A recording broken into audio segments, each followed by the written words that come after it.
This meeting is being recorded.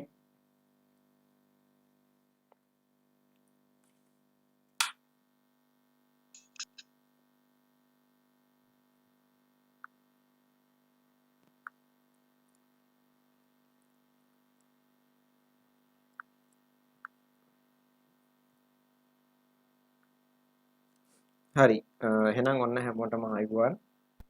ඉතින් 8 දෙනෙක් ඉන්නවා 11 අවසරේ. මොකද 11 අවසරේ කට්ටිය අඩු.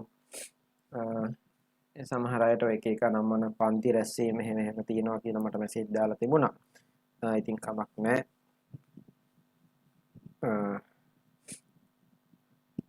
අපි කරගෙන යමු අපේ පළවෙනි පාඩමේ ඉඳලා. ඉතින් අන්න අපි 10 අවසරේ කතා කරපු පාඩම හා සමාන කොටසක් තමයි මේ 11 වසරේ පළවෙනි පාඩමේදීත් කතා කරන්න තියෙන්නේ. එතකොට මෙතනදී ඇත්තටම අර අපේ අවුරුද්දකින් මතකය අලුත් කරනවා වගේ දෙයක් තමයි මේ පාඩමේදී සිද්ධ වෙන්නේ. දැන් අපිට එහෙම නැහැ. අපි කලින් දවසේ ඉගෙන ගත්ත පාඩම තමයි ඊට ටිකකට කලින් ඉගෙන ගත්ත පාඩමේම ඉතිරි කොටස තමයි මෙතනදී තියෙන්නේ. බලන්න පාඩමේ නම තමයි බුදුසිරිත අනුව යමු අභියෝග ජය ගනිමු. එහෙනම් 11 වසරේ දරුවෙක් විදිහට අපිට කතා කරන්න තියෙන්නේ මොනවද කියන එක ගැන පාඩම කතා කරමින් යද්දී අපි සාකච්ඡාවට භාජනය කරමු. මෙතනදී පාඩම ආරම්භ කරනකොට අප සියලු දෙනාගේම ජීවිත අභියෝග වලින් පිරී ඇත. එහෙනම් හැමෝම පිළිගන්න කාරණාවක් තමයි අපේ ජීවිත අභියෝග වලින් පිරලා තියෙන්නේ. ජීවිතයේ අභියෝගයක් තිබුණොත් තමයි ඒ ජීවිතය ඉස්සරහට යන්නේ. ඉස්සරහා පාරක යනකොට පාර කෙලින්ම තිබුණොත් අපිට වේගෙන් යන්න පුළුවන්. පාර කෙලින් තිබුණොත් වේගෙන් යන්න පුළුවන්. හැබැයි වංගු කඳු පල්ලම් තිබුණොත් අපි ටිකක් අවධානයෙන් අපේ ගමන යන්න ඕනේ. මතක තියාගන්න කවදාවත් කෙලින් පාරවල් අපිට හම්බෙන්නේ නැහැ. එහෙම අඩුයි. ඒ නිසා අපිට යන්න තියෙන පාරවල් වල කාපට් දාපු පාරවල් තියෙනවා, බොරළු දාපු පාරවල් තියෙනවා, ඇවිදගෙන යන්න පාරවල් තියෙයි. එගොඩ වෙන්න ඒ දඬු තියෙයි. බැහැලා යන්න ගඟවල් තියෙයි. මෙන්න මේ විදිහට අපේ ජීවිතයේ ගත කරනකොට අපේ ජීවිතයේ අභියෝග කියන දේවල් ගණනාවක් තියෙනවා. ඇත්තටම ජීවිතේ ජීවත් කරවන්න මේ අභියෝග එක්තරා විදිහක හේතුවක්. අභියෝග ලබාගත්ත නැති කෙනෙක් ඉන්නවා නම් ඇත්තටම එහෙම කෙනෙක් කියන්න බෑ. අභියෝග ලබාගත්තයි අභියෝග වලට මුහුණ දෙන අය තමයි මේ වෙද්දිත් ඉන්නේ. කතා කරන මමත් අභියෝග වලට මුහුණ දෙමින් ඉන්නවා සහ මුහුණ දීලා තියෙනවා. මම කියන දේ මම උගන්වන දේ අහගෙන ඉන්න ඔයාලත් අභියෝග වලට මුහුණ දෙනවා වගේම අභියෝග වලට මුහුණ දීලා තියෙනවා. ඉතින් මේ විදිහට ගත්තාම අපේ ජීවිතයම අභියෝග වලින් පිරීලා තියෙනවා. මෙලොව උපන් මිනිසාට උපතේ සිට මරණය දක්වාම විවිධාකාර අභියෝග රසකට මුහුණ දීමට සිදුවේ. සියලුම දෙනාටම පොදු වූද මිනිසුන්ට ඒවාට මුහුණ පොදු දෙනාට අභියෝග පොදු වූද මිනිසුන් ඒවාට මුහුණ දෙන ආකාරය විවිධය. සාර්ථක ලෙස අභියෝග ජයගත් මිනිසුන් මානව ඉතිහාසයේ ඉතා විරල වන අතර ඔවුන් ශ්‍රේෂ්ඨ මිනිසුන් ලෙස ඉතිහාසගත වනු ඇත. කියන්නේ අභියෝග ජයගෙන තියෙනවා අමුතුම ආකාරයකට වෙනස් ආකාරයකට අභියෝග ජයගත්ත මිනිස්සු අපේ ලෝකේ හම්බෙනවා. බුදුරජාණන් වහන්සේ ඒකට එක්තරා එක කදිම උදාහරණයක්. ඒ වගේම අපිට ගන්න පුළුවන් විවිධාකාර සොයා ගැනීම් කරන ලද විද්‍යාඥයෝ අපිට උදාහරණ විදිහට ගන්න පුළුවන් අභියෝග ජයගත්ත අය. එතකොට හිතනවා මේ අපි අභියෝග ජයගත්තේ නැද්ද? එහෙම හිතනවනේ. නෑ අපිත් අභියෝග ජයගනි යම් කිසි දවසක. ඒක නිසා මතක තියාගන්න ඔයාලා අභියෝග ජය ගන්න ඕනේ. මටත් අභියෝග ජය ගන්න තියෙනවා. අපි හැමෝටම අභියෝග ජයග්‍රහණය කරන්න තියෙනවා. ඒ අභියෝග ලෞකික වශයෙන් සහ ලෝකෝත්තර වශයෙන් අපිට ප්‍රධාන කොටස් දෙකකට බෙදන්න පුළුවන් අපි පෘථග්ජන ගිහියන් නිසා. මතක තියාගන්න මේ විදිහට අභියෝග ගණනාවකට මුහුණ දෙන ජීවිත ගමනක් අපි සාර්ථක ලෙස අභියෝග ජය ගන්න නම් අපිට හොඳ අදිෂ්ඨානයක්, හොඳ කැපවීමක්, හොඳ ඉවසීමක්, හොඳ විමර්ශනශීලී ඥානයක් අපි තුල ඇති කරගන්න ඕනේ. එහෙම නැති වුණොත් අපිට මේ අභියෝගයේ ජය ගන්න ටිකක් අමාරු වෙනවා. ඒක නිසා මේ ජයග්‍රහණය කරන එක අපි බොහොම කල්පනාකාරීව සිද්ධ කරන්න ඕන දෙයක්. මොකද අපි හැම වෙලේම එකම ආකාරයකට ඉන්නේ නැහනේ. අපි වයසට යනවා. අපි ලෙඩ වෙනවා. සහ විවිධාකාර විපර්යාස වලට ලක් වෙනවා. අපි දන්නවනේ නියාම ධර්මතාවය අනුව අපි යම් යම් ධර්මතාවයන් වලට යටත් වෙනවා. නියාම ධර්ම පහක් තියෙනවා. ඒ ගැන අපි පසුවට කතා කරමු. ඉතින් ඔයාලත් ඔයාලගේ ජීවිතයේ අභියෝග ජය ගන්න ඕනේ. ඒ අභියෝග ජය ගත්තාම අපිට ලැබෙනවා සන්තෝෂයක්. එහෙනම් අභියෝග ජය ගන්නකොට ඔබ සතුටු වෙන්න ඕනේ. ඒ අභියෝග ජය ගන්න විදිහ දැකලා ඔබ අභියෝග ජයග්‍රහණය කරන විදිහ දැකලා මම එක පැත්තකින් සතුටු වෙන්න ඕනේ. ඔයාලට උගන්වන ගුරුවරයෙක් විදියට. ඒක නිසා මගෙත් එක්තරා විදිහක බලාපොරොත්තුවක් තියෙනවා. කවදාක හරි ඔයාලා ජීවිතේ ජයග්‍රහණය කරාම අනිවාර්යෙන් ඔයාලා ඉන්න තැනට මම ඇවිල්ලා ඔයාලත් එක්ක අදහස් හෝමාරු කරගන්න නැත්නම් අපි එකට හම්බෙලා අදහස් හෝමාරු කරගන්න හැකියාව ශක්තිය ධෛර්යය ලැබෙන්න කියලා මම ප්‍රාර්ථනා කරනවා. මොකද එතකොට තමයි අපිට අපේ අතීතය ආවර්ජනය කරමින් අපිට අපේ ඉදිරිය ගැන කතා කරන්න පුළුවන් වෙන සහ අපේ අතීතය ගැන අපිට අලුත් දෙයක් නැත්නම් අතීතය ගැන ආවර්ජනය කරමින් අනාගතය පිළිබඳ අලුත් දෙයක් තීරණය කරන්න පුළුවන් වෙන්නේ. ඒක නිසා හැමෝම දැන් මම මේක කිව්වහම විහිළුවක් කෙනෙකුට විහිළුවක් වෙන්න පුළුවන්. දැන් අපි සම්බන්ධ වෙලා ඉන්නවනේ. ඒක දැන් ඔයාලගේ නම්බර් මම සේව් කරගෙන ඉන්නවා. ඔයාලගේ මගේ නම්බර් එක ඔයාලා ගාව තියෙනවා. මේ අනුව ඔයාලට ජීවිතයේ එක එක අභියෝග ලැබෙයි. ඒ ලැබෙන අභියෝග වලට ජය ගන්නකොට මමත් පුළුවන් ආකාරයකින් ඔයාලට උදව් කරන්න. සහ ඔබ අභියෝග ජය ගත්තාම ඒ අභියෝග ජයගත් ආකාරය පිළිබඳව ඔබ සහ මම අතර සංවාදයක් සිද්ධ වෙනවා නම් මම ඒකට හරි කැමතියි. ඔබ කොහොමද මේ අභියෝගය ජයගත්තේ කියන එක ගැන කතා කරලා කිව්වොත් මම මේ වගේ මට ප්‍රශ්නයක් ආවා. මම ඒකට මෙන්න මෙහෙම මුහුණ දුන්නේ. මම මේ වගේ දෙයක් කළා. මෙන්න මේක තමයි මම අනුගමනය කරපු ක්‍රමය. මේකෙදි මම මෙන්න මේ පියවර ටික අඛණ්ඩව සිද්ධ කරගෙන ගියා. ඒ අනුව මම මෙන්න මේ ප්‍රතිඵල මෙන්න මේ කාලය තුල ළඟා කරගත්තා. ඒ ළඟා කර ගැනීම තුල මගේ අභියෝගය ජයග්‍රහණය කරන්න මට හැකියාව ලැබුණා. මෙන්න මේ විදිහට ඔබ බොහොම ජයග්‍රාහීව කතා කරන විදිහක් අහන් ඉන්න මං හරි ආසයි. ඒක නිසා මතක තියාගන්න අභියෝග ජයග්‍රහණය කරන ඔබ ගැන අහන්න ඔබගේ විස්තර දැනගන්න පෞද්ගලිකව මා ඊට ආසාවෙන් ඉන්නවා කියන එකත් අමතක කරන්න එපා. ඒ නිසා ඔබ මේ පන්තියේදී මාව හම්බෙලා මේ අවුරුද්දේ ඉවර වුණත් ජීවිතේ කවදාක හරි දවසක අපිට නැවත හම්බෙන්න අවස්ථාවක් ලැබේවා කියලා බලාපොරොත්තු වෙමින් ඒ බලාපොරොත්තුව මම කරනවා ප්‍රාර්ථනාව කරනවා ලංකාවේ කොහේ හිටියත් අපිට ඒ දේ ඉගෙන ගන්න දැක ගන්න ලැබෙයි. මොකද මම ලංකාව වටේම සංචාරය කරපු කෙනෙක් විදිහට මුළු ලංකාවෙම ළමයින්ට විවිධාකාර පැති වලින් උගන්වපු කෙනෙක් විදිහට මට ඒ ගැන ඇත්තටම සන්තෝෂයක් තියෙනවා. මොකද දිස්ත්‍රික්ක 5ක විතර මම උගන්වලා තියෙනවානේ. කොළඹ, නුවර, කුරුණෑගල, ගාල්ල, බදුල්ල, රත්නපුර, අනුරාධපුර මෙන්න මේ වගේ හලාවත, කෑගල්ල මෙන්න මේ වගේ පැති ගණනාවක මගේ ගෝල බාල පිරිසක් ඉන්නවා. ඒ ගෝල බාල පිරිස මේ වෙනකොට ටිකක් වැඩි මහල්ලයි. මං උගන්වන්නේ ටිකක් වැඩි මහල්ලායටනේ. ඒක නිසා මේ විදිහට මම සාමාන්‍යයෙන් දන්නවා මට සාමාන්‍යයෙන් ලෝකේ ලංකාව වටේම විවිධාකාර ගෝල බාල පිරිසක් ඉන්නවා. පොඩි වෙලාවක් දෙන්න මට.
හරි. එහෙමනම් දැන් මේ අභියෝග ජයග්‍රහණය කරගන්න ඔබ සැමටම ශක්තිය ධෛර්යය ලැබෙන්න කියලා මූලික වශයෙන් ප්‍රාර්ථනා කරමින් ඒ අභියෝග පිළිබඳව රහ කර කතා කරන්න මටත් හැකියාවක් ලැබේ කියන බලාපොරොත්තුවෙන් අපේ මේ පළවෙනි පාඩම පටන් ගන්නවා. මං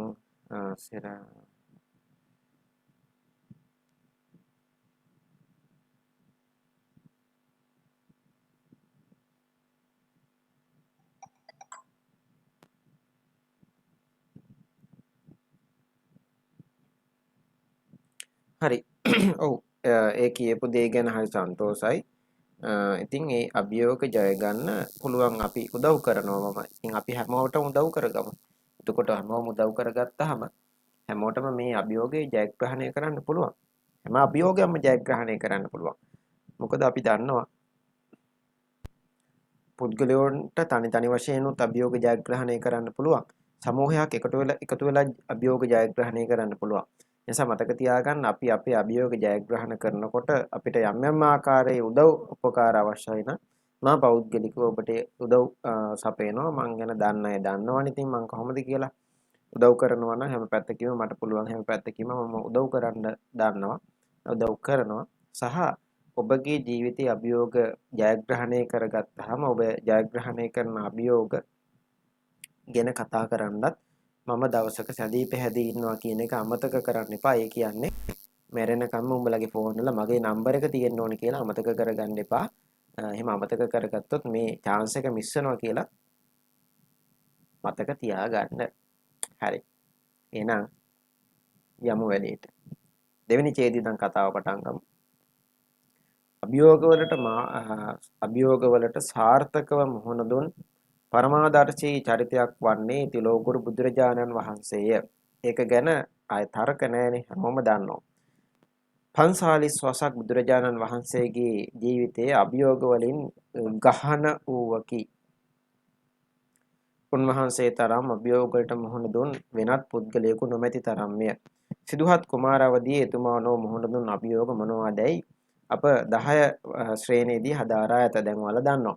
බුදුරජාණන් වහන්සේ විවිධ අවස්ථාවන් වලදී මුහුණ දුන් අභියෝග පිළිබඳව හදාරා ඒ අසුරින් ශිෂ්‍ය ජීවිතයේ අභියෝග ජය ගැනීම සඳහා අවශ්‍ය දැනුම හා අදිෂ්ඨානය වර්ධනය කර ගැනීමට මෙම පාඩමෙන් අපට අවස්ථාවක් ලැබෙනු ඇත. එහෙනම් මේ පාඩමෙන් ඔබට ලැබෙන දේ මම කලිනුත් කිව්වේ දේ තමයි අපිට අභියෝගයක් ජයග්‍රහණය කරන්න ඕන නම් ඒ අභියෝගය ජයග්‍රහණය කරන්න අවශ්‍ය කරන ශක්තිය ධෛර්යය මේ පාඩම තුළින් නැත්නම් ලෞතර බුදුරජාණන් වහන්සේගේ සම්බුද්ධ ජීවිතය තුළින් අපි ජීවිතයට එකතු කර ගන්න ඕනේ. ඒ තුළින් අපිට පුළුවන් අපේ මේ ජීවිතය ඉස්සරහට අරගෙන යන්න. මම කලින් කිව්වා වගේ මතක තියාගන්න. Instagram එකේ TikTok එකේ අර ඒන්ජල් මේ ඒන්ජල් ෆලෝ කරන්න නැතුව එක දෙකට කැපිලා නටන පණුව වගේ නටනෙව් ෆලෝ කරන්න නැතුව බුදුරජාණන් වහන්සේ ෆලෝ කරන්න. හැබැයි TikTok account එකක් නැහැ. Instagram එහෙමත් නැහැ. ඊනාට ඉතින් ෆලෝ කරන්න. අපේ ලෞතර බුදුරජාණන් වහන්සේ ෆලෝ කරන්න මට කියන්න තියෙන්නේ ඉතින් එච්චරයි. ඒ නිසා ඒ ගැන අමතක කරන්න එපා. අපි යමු ඊළඟ ඡේදයට. ලෞතර බුද්ධත්වයට පත්වීම අතිශය දුෂ්කර අභියෝගයකි. ඒක තික්ක දුෂ්කර අභියෝගය. මම කියවනේ සාරා සංක කල්ප ලක්ෂයක්. අපි අපේ බෝසතාණන් වහන්සේ පාරමී ධර්ම පූර්ණේ කරන බුද්ධත්වය ලබා ගන්න. අම්මා කරේ තියාගෙන ගොඩට පීරනවා. බුද්ධත්වය ලබා ගන්න. පෙරම් පුරනවා, පාරමී ධර්ම පූර්ණේ කරනවා.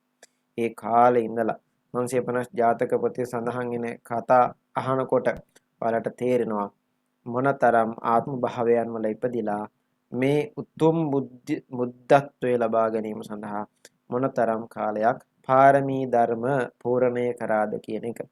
ඉතින් ලෞකික පෘථග්ජන ස්වභාවය ඉක්මවා ලෝකෝත්තර తত্ত্বය වෙත ළඟා වීම බුදුරජාණන් තුලින් බුදුරජාණන් වහන්සේ අභියෝග ජය ගැනීමේ පරමාදර්ශය ලොවට හඳුන්වා දුන්නා. ඒ කියන්නේ පෘථග්ජන භාවයේ ඉඳලා මේ පෘථග්ජන භාවය කියලා කියන්නේ අපි මේ ජීවිතය ගත කරන විදිහ අපි පෘථග්ජනයෝ.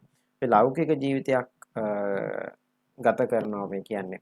අපි සාමාන්‍ය විදිහට මිනිස්සු විදිහට කාලා ඇඳලා බීලා විනෝද වෙලා hina වෙලා අපි ජීවිතය ගත කරනවා. හැබැයි ඒ පෘථග්ජන ජීවිතයෙන් ඔබට ගිහිල්ලා අභියෝගයක් ජයග්‍රහණය කරගෙන ලෞතර බුද්ධත්වයේ ලබා ගැනීම සඳහා අවශ්‍ය මාර්ගෝපදේශය අපිට ලබා දුන්න. මෙන්න මෙහෙමයි බුදු බව ලබන්නේ, මෙහෙමයි විමුක්තිය සොයාගන්නේ කියන දේ උන්වහන්සේ අපිට ප්‍රකාශ කළා.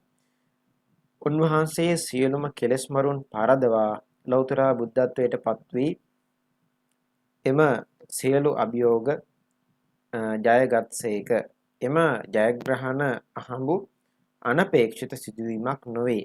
ඒ සඳහා උන්වහන්සේට උපකාරී වූයේ දිගු කලක් සසර තමන් ප්‍රගුණ කළ අධ්‍යාත්මික ශක්තියයි. ඒ බැව් උන්වහන්සේගේ මුවින් නිරායාසයෙන් පිට වූ පළමු උදාන වාක්‍යයෙන් පසක් වේ. පේනවනේ අභියෝග ජය ගන්න නිකම් බෑ. ඒකට දැඩි ශක්තියක් තියෙන්න ඕනේ. නම් ලෞතර බුද්ධත්වය ලබා ගන්න උන්වහන්සේ සසර ගමනේ එකතු කරගත්ත ආධ්‍යාත්මික ශක්තිය තමයි මේ මෙතනදී අපිට නිරූපණය කරන්නේ. උන්වහන්සේගේ මුවින් දිගහැරෙන මේ ප්‍රකාශයෙන් බලන්න මේ ලෞතර බුද්ධත්වය ලබා ගත්තට පස්සේ උන්වහන්සේ කරන දේශනාව තමයි මේ සඳහන් වන්නේ. අනේක ಜಾති සංසාරං සද්ධා විස්සං අනිම්බිසං ගහකාරකං ගවේ සන්තෝ දුක්ඛා ಜಾති පුනප්පුන ගහකාරක දිට්ඨෝසි පුනගේහං න කාහසේ සබ්බහාතේ පාසුකා භංගා ගහකූටං විසංකිතං විසංඛාර ගතං චිත්තං තණ්හානං කය මජ්ජගා. එහෙනම් මොකද්ද මේ කියන කතන්දරේ, මේ කියන ප්‍රකාශයේ අදහස බලන්න. මම සසර දුකට මුල්වන පංචස්කන්ධය නැමැති ගෙය තනන වඩුවා සොයා සසර නොයෙක් ಜಾතිවල ඇවිද්දෙමි. අන්න බලන්න හොඳ මේ කතන්දරයක් හොඳ මේ ආදර්ශයක් දෙනවා. පංචස්කන්ධය නැමැති ගෙය, පංචස්කන්ධය නැමැති ගේ හදන වඩුව හොයාගෙන ගියා කියලා කියනවා. එහෙත් ඒක දක්නට නොලැබුණා කියලා කියනවා. මම දැන් ඒ වඩුවා දුටිමි. අන්නේ වඩුව මම දැක්කා දැන්. යලි නුඹට මේ පංචස්කන්ධය නැමැති ගේ සෑදීමට හැකියාවක් නොමැත. ආය ඔබට පංචස්කන්ධය නැමැති ගේ හදන්න අවසරයක් නෑ කියලා කියනවා. ගෙයි පරාල බිඳ දැමුමි. ගෙයි පරාල බිඳලා දැම්මා කියලා කිව්වා. පංචස්කන්ධය නැමැති ගේ කැණි මඩල සුන් කලෙමි කියලා කියනවා. තණ්හාව ඡය කොට රහත් බවට පැමිණීමේ උන්වහන්සේ උතුම් පරම නිවන අවබෝධය විමුක්තිය අධිගමලාභය මේ ආදි වශයෙන් නම් කරන සෑම අංශයකින්ම අපි කතා කරන විමුක්තිය උන්වහන්සේ ලබා ගත්තා කියන කාරණාව තමයි මේ තියෙන ගාථා පාඨයෙන් අපිට සඳහන් වන්නේ. බුදුරජාණන් වහන්සේ ප්‍රකාශ කළ ප්‍රකාශයක් තමයි අපිට මෙතනදී මේ පැහැදිලි වෙන්නේ. හොඳයි. ඉතින් මේක පාඩම් කරගන්නත් පුළුවන්. ඔයාලට හරියම ලේසියිනේ. මම අර කලින් කිව්ව විදිහට පාඩම් කරගන්න පුළුවන් කලින් ක්ලාස් එකේ කියලා දුන්න විදිහට. ඉතින් බලන්න මේ අනුව බුදුරජාණන් වහන්සේට මුහුණ දීමට සිදු වූ ප්‍රධානතම අභියෝගය වූයේ දුක් සහිත වූ පංච උපාදානස්කන්ධය නැමැති ගෘහය නිර්මාණය කරන අදෘශ්‍යමාන බලවේගය හඳුනාගෙන එය නැති කිරීමයි. අනේනම් කියනවා පංච උපාදානස්කන්ධය නැමැති ගෘහය නිර්මාණය කරන අදෘශ්‍යමාන බලවේගය හොයාගෙන ගියා. දැන් අපි යන් හොයාගෙන කවුද මේ කියලා බලන්න. බුද්ධත්වයට පත්වීම සඳහා උන්වහන්සේ දසමාර සේනා පරාජය කිරීමට සිදුවිය. උන්වහන්සේට දසමාර සේනා පරාජය කරන්න සිද්ධ වුණා. අපි දන්නවා හොඳ වැඩක් කරනකොට අනිවාර්යෙන් බාධා එනවනේ. බුදුන් වහන්සේටත් ඒ වගේම මේ දසමාර සේනා පරාජය කරන්න සිද්ධ වුණා. තමා ප්‍රගුණ කළ පාරමිතා ධර්මයන්ගේ බල මහිමයද අත්පත් කරගත් උසස් මට්ටමේ මානසික දියුණුවද නිසා එම දුෂ්කර වූ අවස්ථාවට උන්වහන්සේට නොබියව නොසැලී අදිෂ්ඨානශීලීව මුහුණ දීමේ හැකියාව ලැබිනි. බුද්ධත්වයෙන් පසු උන්වහන්සේ වසකයට ගැනීමේ අරමුණින් පැමිණි තණ්හා අරතේ රඟා යන මාරදූවරුන් අසාර්ථක රංගනයකදී පලා ගියේ උන්වහන්සේගේ දැහැන්ගත සිත මදකුදු සසල කිරීමට නොහැකි බව වටහාගත් නිසාය. ඔන්න කියනවා ඊටම විශේෂ කාරණාවක්. මේ දැහැන්ගත සිත බිඳින්න බැරි වුණා තණ්හා රති රඟා කියන මාරදූවරුන්ටත්. ඒක නිසා බලන්න චිත්ත ශක්තිය අදිෂ්ඨානයේ තියෙන බලවත්කම කිසිම බලවේගයක් ආවට ඒ තමන්ගේ අදිෂ්ඨානයේ බිඳ හෙලින්න හැකියාවක් ලැබුණේ නැහැ. පාසා සිසුන් වන අපටද ඉදිරියේදී දියුණුවට අවහිර වන මාර බලවේග විවිධ ස්වරූපයෙන් ක්‍රියාත්මක විය හැකිය. ඔන්න කියනවා. ඔයාලටත් අභියෝග එන්න පුළුවන් විවිධාකාර ලස්සනයි වගේ එන්න පුළුවන්. Tamanට හොඳයි වගේ කියලා එන්න පුළුවන්. හැබැයි ඒ වාවට පස්සේ අපේ ජීවිතේ යම් ආකාරයෙන් කඩා හැලෙන්න යම් අසාර්ථකත්ව ළඟා කරගන්න පරාජය වීම අසතුට මෙන්න මේ දේවල් අපිට අත් වෙන්න ඉඩ තියෙනවා. ඒ නිසා මතක තියාගන්න මේ චිත්ත ශක්තිය ඇති කර ගැනීම තුළින් ඔබට අපේ අරමුණ කරා ළඟා වීමේ හැකියාව තියෙනවා. ඔබට ඒ අභියෝගයේ ජයග්‍රහණය කිරීමේ හැකියාව තියෙනවා. මේ බලන්න තියෙන දේවල්. තරුණ මදය. අන්න එහෙම එකක් තියෙනවද තරුණ මදය? මං හිතන්නේ නැති කට්ටියට තරුණ මදය. කුසගින්න, කුසීතකම, දඩබ්බර ගතිය, ප්‍රචණ්ඩ සිතුවිලි, කාමුක හැඟීම්, ඊර්ෂ්‍යාව, පලිගැනීම ආදී අනාගත ජයග්‍රහණ අඩපර කිරීමට මුල් වන ප්‍රධාන බලවේගයන් කියලා කියනවා. මේ බලන්නකෝ මොනවද තියෙන්නේ? තරුණ මදය. එතනවා මේ නෑ මම තමයි පොර, මම තමයි හැන්සම්, මම තමයි කොල්ලා.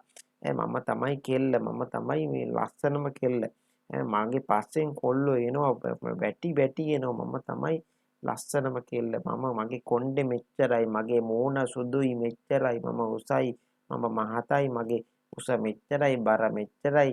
අර මෙම নানা ආකාර මේ Taman තරුණයෙක් වීම සම්බන්ධව මදයටපත් වෙනවා. මද කීපයක් තියෙනවා මතක තියාගන්න. මද කීපයක් තියෙනවා. මද කියලා කියන්නේ එතනදී අපි මේ පෙලෙනවා කියන එක. නැත්තම් අපි මත් වෙනවා කියන එක වගේ අදහසක් නැත්නම් ඇබ්බැහි වෙනවා වගේ ඕනකට වඩා හිතපුවාම සිද්ධ වෙන දේ මදේනේ. නිසා බලන්න තරුණ මදේ ඇති කරගන්න එපා. තරුණ මදේ ඇති වුණාට ඒ දේ නැති කරගන්න ඔබ විසින් ඔබටම ආවේනික ක්‍රමයක් අනුගමනය කරගන්න. පිරිවෙන් වල ඉගෙන ගන්න සාමණේර භික්ෂුන් වහන්සේලාට ගුරු උපාධ්‍යායන් වහන්සේලා විසින් දේශනා කරන්නේ සාමණේරයන් වහන්සේ හැම වෙලේම ඔළුව අත ගන්න ඒ වගේම බඩ අත ගන්න. ඇයි මෙහෙම කියන්නේ? සාමණේරයන් වහන්සේ නමක් ඔළුව අත ගන්නකොට දැනෙනවා ඔළුවේ කෙස් ටික නැහැ. මගේ නම් තියෙනවනේ. සාමණේර භික්ෂුන් වහන්සේ කෙනෙක් ඔළුව අත ගන්නකොට දැනෙනවා ඔළුවේ කෙස් නැහැ. ඔළුවේ කෙස් නැහැ කිව්වම මම මහාන වෙලානේ. අන්න ඔළුවේ කෙස් නැහැ කියනකොට දැනෙනවා තමන් පැවිදි බිමට ඇතුළු වෙච්ච කෙනෙක්. ඊට පස්සේ බඩ අත ගන්නවා. බඩ අත ගන්නකොට මගේ නම් අහුවෙන්නේ කමිසේ. කාලත් ඉන්න හොඳට බඩ නම් අහුවෙනවා දැන්. ඉතින් මේ බඩ අත ගන්නකොට චීවරය අතර දැනෙනවා. ඊට පස්සේ තේරෙනවා මම චීවරයක් දරාගෙන ඉන්නේ එහෙනම් මං සම්බුද්ධ පුත්‍රයෙක් කියන කාරණාව නිතර මෙනෙහි වෙනවා. අන්න ඒ වගේ ඔබත් තරුණයෙක් නම් ඔබත් සිසුවෙක් නම් ඔබත් යම්කිසි සීමාවකින් යුක්තව ඔබ යම්කිසි වයස් සීමාවක ගත කරන කෙනෙක් නම් ඔබ දැනගන්න ඕනේ ඔබගේ ප්‍රමාණයට ඔබගේ සිතුම් පැතුම් ඔබගේ හැසිරීම් රටාවන් ඔබ භාවිතා කරන වචන තියාගන්න.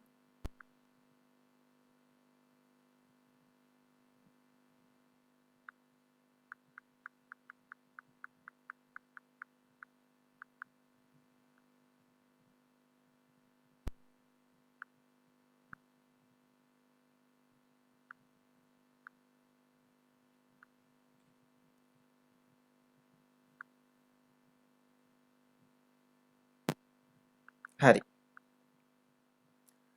ඉතින් බලන්නකො එහෙනම් මතක තියාගන්න තරුණ මදේ ඇති කරගන්න එපා. තමන් ගැළපෙන විදිහට තමන්ගේ ජීවිතේ ගෙනියන්න ඕනේ තමන්ට ගැළපෙන විදිහට. ඊට පස්සේ කුසගින්න. කුසීතකම. ඕවා දේවල් ඇති වෙන්න පුළුවන් ඈ. කට්ටියට ඇති දඩබ්බර ගතිය. දෙමාපියෝ කියන දේවල් අහන්නේ. දැන් අම්මා කියන දේවල් අහන්නේ. තමන් තමා ගෙදර චන්දියා. මම තමා වැඩකාරයා. අම්මා ඉන්නකො මමනේ කරන්නේ. කට වහගෙන ඉන්නකො. ඈ නේ එවැනි කියන්නේ. දැන් සමහරලාට දෙමාපියොත් මම උගන්වනකොට මේ පිටිපස්සේ ඉඳලා අහගෙන ඉන්නවා සමහර දෙමාපියෝ. හරි.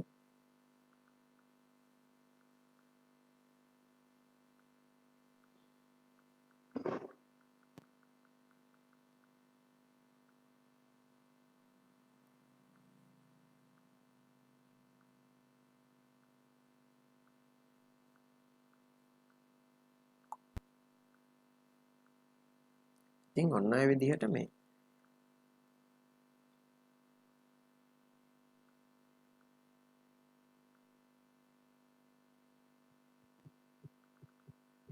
විවිධාකාර මදයන් වලින් පෙළෙනවා. දඩබ්බර ගතිය, ප්‍රචණ්ඩ ගතිය, නිකන් ගැහුවොත් ගහන ෂේප් එකේ ඉන්නේ. වරෙන්කෝ ගහන්න. හරි ඊට පස්සේ දැන් ඊළඟට හොඳම දේ තමයි මේ පොඩ්ඩක් මතක තියාගන්න කට්ටිය මේ සමහර අය මේ වැඩි හිටියන්ට ගරු කරන්න දන්නේ නැහැ. කියන්නේ දැන් හිතන්නකෝ මෙහෙම දැන් අපි ඔයාලගේ වයසට වැඩි අවුරුදු 3ක් 4ක් 5ක් වගේ වැඩි කෙනෙකුට ගොඩක් අය කතා කරන්නේ මචං. නම කියලා මචං. හරි. ඒ මචං.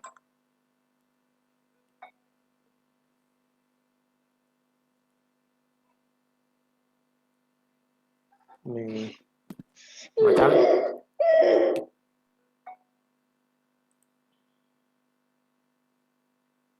මේ මචං කියලා තමයි කට්ටිය කතා කරන්නේ.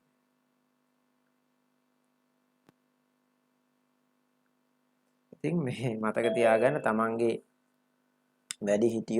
වැඩිහිටි සහෝදර සහෝදරියෝ ඉන්නවනම් මේ මචං ෂේප් එකෙන් චුට්ටක් ඈත් වෙන්න ඕනේ. මොකද එයාලා වයසෙන් ටිකක් වැඩි අය. ඒ නිසා එයාලට ඒ ගරුත්වය දෙන්න ඕනේ. අයියා අක්කා කියන නම් කිව්වට කිසි අඩුපාඩුවක් වෙන්නේ නැහැ තමන්ට. ඒක නිසා මතක තියාගන්න වැඩිහිටියොන්ට ඉන්නවනම් වැඩිහිටි සහෝදර සහෝදරියෝ ඉන්නවනම් අයියා අක්කා කියලා කතා කරන්න පුළුවන් කටපුරා. එම කිව්වහම තමයි එයාලටත් ඒ ගරුත්වය ලැබෙන්නේ. ඒ නිසා අන් අයට ගරු කරන්න දැනගන්න ඕනේ. ප්‍රචණ්ඩ සිතුවිලි ඇති කරගන්න එපා. හරි. නිසා දැන් ඔය සමහර විට ඔය දුවලා එහෙම සමහර වෙලාවට අම්මලාට පොඩි චණ්ඩි පාට් එහෙම දානවා. හරි. මේ දවස්වල එහෙම. මොකද ඒකට හේතුව අර මේ කාලයේ තියෙන පොඩි අවුලනේ. ඒ කියන්නේ මේ සාමාන්‍යයෙන් යොවුන් අවදියේ ගත කරන කට්ටිය නිසා පොඩ්ඩක් ප්‍රචණ්ඩකාරී ගතිය තියෙනවා. අර ශාරීරික ලක්ෂණ වෙනස් වෙන නිසා පොඩ්ඩක් මේ එනම අමුතු එනර්ජි එකක්. හිටිය හැටියම නිකන් වයින් වුණා වගේ අමුතු එනර්ජි එකක් එහෙම කට්ටියට එනවා ඇති. නිසා මතක තියාගන්න කොච්චර එනර්ජි ආවත් කමක් නැහැ. එනර්ජිස් කන්ට්‍රෝල් කරන්න. හරි. ඉතින් මේ ගැලපෙන්නේ නැති එනර්ජිස් එනේව කන්ට්‍රෝල් කරන්න බලන්න. මොකද තමන් තමා අර මදේ එනවන ඔලුවට මදේ ගහනවා. තරුණ මදේ ඔලුවට ගහපුවම මේ ටිකක් ලොකු වැඩ කරන්න යනවනේ. ලොකු වැඩ කරලා අනාගත්තාම ඊට පස්සේ නගුට පස්සේ ගහගෙන මේ එනවා ඊට පස්සේ ආයේ අම්මා ළඟට. නිසා මතක තියාගන්න මේ තරුණ මදේ නැති කරගත්තාම අපේ අභියෝග වලට යන්න හරි ලේසියි. මොකද ඔළුවේ වැඩ කරන්නේ තමන් ළමයා කියන එකනේ. නැත්තම් අපේ උන් මේ යනවා තාත්තලා වෙන්න යනවා අම්මලා වෙන්න යනවා මුදලාලිලා වෙන්න යනවා. ඒ නිසා කල්පනා කරගන්න ළමයා. එහෙනම් ඒ සීමාව විදගෙන කටයුතු කරොත් ඔබට ඔබේ අභියෝග ජයග්‍රහණය කරන්න පුළුවන්. කාමුක හැඟීම් ඇති වෙනවා. වයස වැරද්දනේ. මේ වයසට ඇති වෙන ශාරීරික විපර්යාසන් එක කාමුක හැඟීම් ඇති වෙනවා. හැබැයි අපිට අපේ බුද්ධිය මෙහෙवला අපි යම් කිසි තරමක උගත් අය නම් අපිට පුළුවන් වෙනවා අපි මේ හැඟීම් පාලනය කරගන්න. හැඟීම් පාලනය කරගත්තම අපිට අපේ ජීවිතේ ජයග්‍රහණය කරන්න අවශ්‍ය කරන මාර්ගය පැහැදිලි වෙනවා. ඒ බාධා වලින් තොර වුණාම ඊර්ෂ්‍යාව ඇති වෙනවා. තව එකෙක් මොනවා හරි තමන්ට වඩා ලස්සන ඇඳුමක් ඇඳගෙන මංගේ යාළුවා පන්තියට ආවොත් එහෙම තමන්ගේ යාළුවා දැක්කොත් එහෙම තමන්ගේ යාළුවා තමන්ට වැඩිය හොඳ ලස්සන ෆොටෝ එකක් ගාලා ස්ටෝරි දාලා තිනෝ දැක්කොත් මේකි මට වඩා හොඳට ලස්සන ෆොටෝ එකක් දාලා ඔන්නෝම ඊර්ෂියා හිතෙනවා වෙන්න පුළුවන්. කතාවටත් කියනවනේ රුසියාවට වඩා ලොකුයි කියලා ඊර්ෂියාව. නිසා මතක තියාගන්න ඊර්ෂියා කරාට වැඩක් නැහැ. ඒක යාට ලැබිච්ච ශරීරේ. උඹලගේ තියෙන ශරීරේ උඹලගේ. ඕකට කොච්චර පුළුන් ගැහුවත්, පලස්තර ගැහුවත්, ප්ලාස්ටර් ගැහුවත්, සිමෙන්ති බදාම ගැහුවත් ඒ ශරීරේ එච්චර තමයි. ඉතින් වෙන මොනව කරන්නද? ප්ලාස්ටික් සත්කම් කරලා කරන්න පුළුවන් වැඩක් නැහැ උනාට. දැන් ලැබිච්ච දේෙන් සතුටු වෙන්න කියලා බුදුරජාණන් වහන්සේ කියලා තියෙන්නේ. එනිසා ඊර්ෂ්‍යාව කියන එක ටිකක් අඩු කරන්න කල්පනා කරන්න. පලි ගැනීම. ඔන්න පලි ගන්නමයි බලන්න දෙනවා. උඹට රිටර්න් එක හිටපන් බලාන හිටපන් දෙන්නම් උඹට රිටර්න් එක. ඔන්න ඔය වගේ පලි ගැනීමේ චේතනා තියෙනවා. ඉතින් මේ වගේ දේවල් වලින් අපේ යන ගමනට බාධාවන් ඇති කරනවා. යන ගමනට බැරියර්ස් එහෙම ලැබෙනවා. ඒ නිසා මතක තියාගන්න ওই බැරියර්ස් දාගන්න එපා ගමන යනකොට. එසා මේ බැරියර්ස් දාගත්තාම අපේ ගමන අසාර්ථක වෙනවා වගේම අපිට යන ගමන හරියට යන්න වෙන්නේ නැහැ. යන ඔබ මගදී අසාර්ථක වෙනවා. සාර්ථක වුණාම ඔබට මේ මාර්ගයේ ගමන් කරන්න බැරි වෙලා ඔබට වෙනත් මාර්ගයකට හැරෙන්න සිද්ධ වෙයි. ඒක නිසා මතක තියාගන්න නිවැරදි මාර්ගයේ ගමන් කරන්න. ඊළඟට අපිට කතා කරන්න තියෙනවා මේ ප්‍රධාන බලවේග ටික ගැන කතා කරේ. මෙම අභියෝග වලට සාර්ථකව මුහුණ දීමට නම් විමසම්ශීලී බුද්ධිය, අදිෂ්ඨානය, ඉවසීම, ආත්ම සංයමය, නොපසුබස්නා උත්සාහය, උපායශීලී බව ඔබ සතු විය යුතුයි. මොනවද කියලා දැන් දන්නවා මං කියන්න ඕනේ. ඉහළ මට්ටමේ ජයග්‍රහණ ලද සියලු දෙනා තුළ ඇති පැවතියේ දියුණුවේ රහස මේ උතුම් ගුණාංගයි බලන්න. දියුණු වෙන්න පුළුවන් මේ වගේ ආත්ම සංයමය, ඉවසීම කියන එක හරි වැදගත්. ඉවසීම කියන එක තියෙන්න ඕනේ. වගේම නොපසුබස්නා උත්සාහය අපි දන්නවා තෝමස් අල්වා එඩිසන් නේ. තෝමස් අල්වා එඩිසන් කියන විද්‍යාඥයා ගැන කතාවක් තියෙනවා මෙන්න මේ විදිහට. ඉතින් මේ තෝමස් අල්වා එඩිසන් කියන විද්‍යාඥයා චූටි කාලේ යාගේ ටීචර් ලියුමක් ලියලා දෙනවා මේ අම්මට මෙන්න මෙයා වැඩ කරන්නේ නැහැ, මෙයා ඉස්කෝලේ යන්න එපා, මෙයා අපිට එන කරදරයක්, මෙයාව ගෙදර තියාගන්න. මේ ලියුම තෝමස් ගිහින් දෙනවා තමන්ගේ අම්මට. අම්මා ලියුම කියවලා බලුවට පස්සේ අම්මට තේරෙනවා ටීචර් ලියලා තියෙන දේ. තෝමස් අහනවා මේ ඇයි මොනවද අම්මේ ලියලා තියෙන්නේ ටීචර්? පුතේ ටීචර් ලියලා තියෙන්නේ අපේ ඉස්කෝලේ මේ දරුවට උගන්වන්න තරම් සුදුසු ගුරුවරු නැහැ. ඒක නිසා දරුවා ඉස්කෝලේ වෙන එකේ තේරුමක් නැහැ.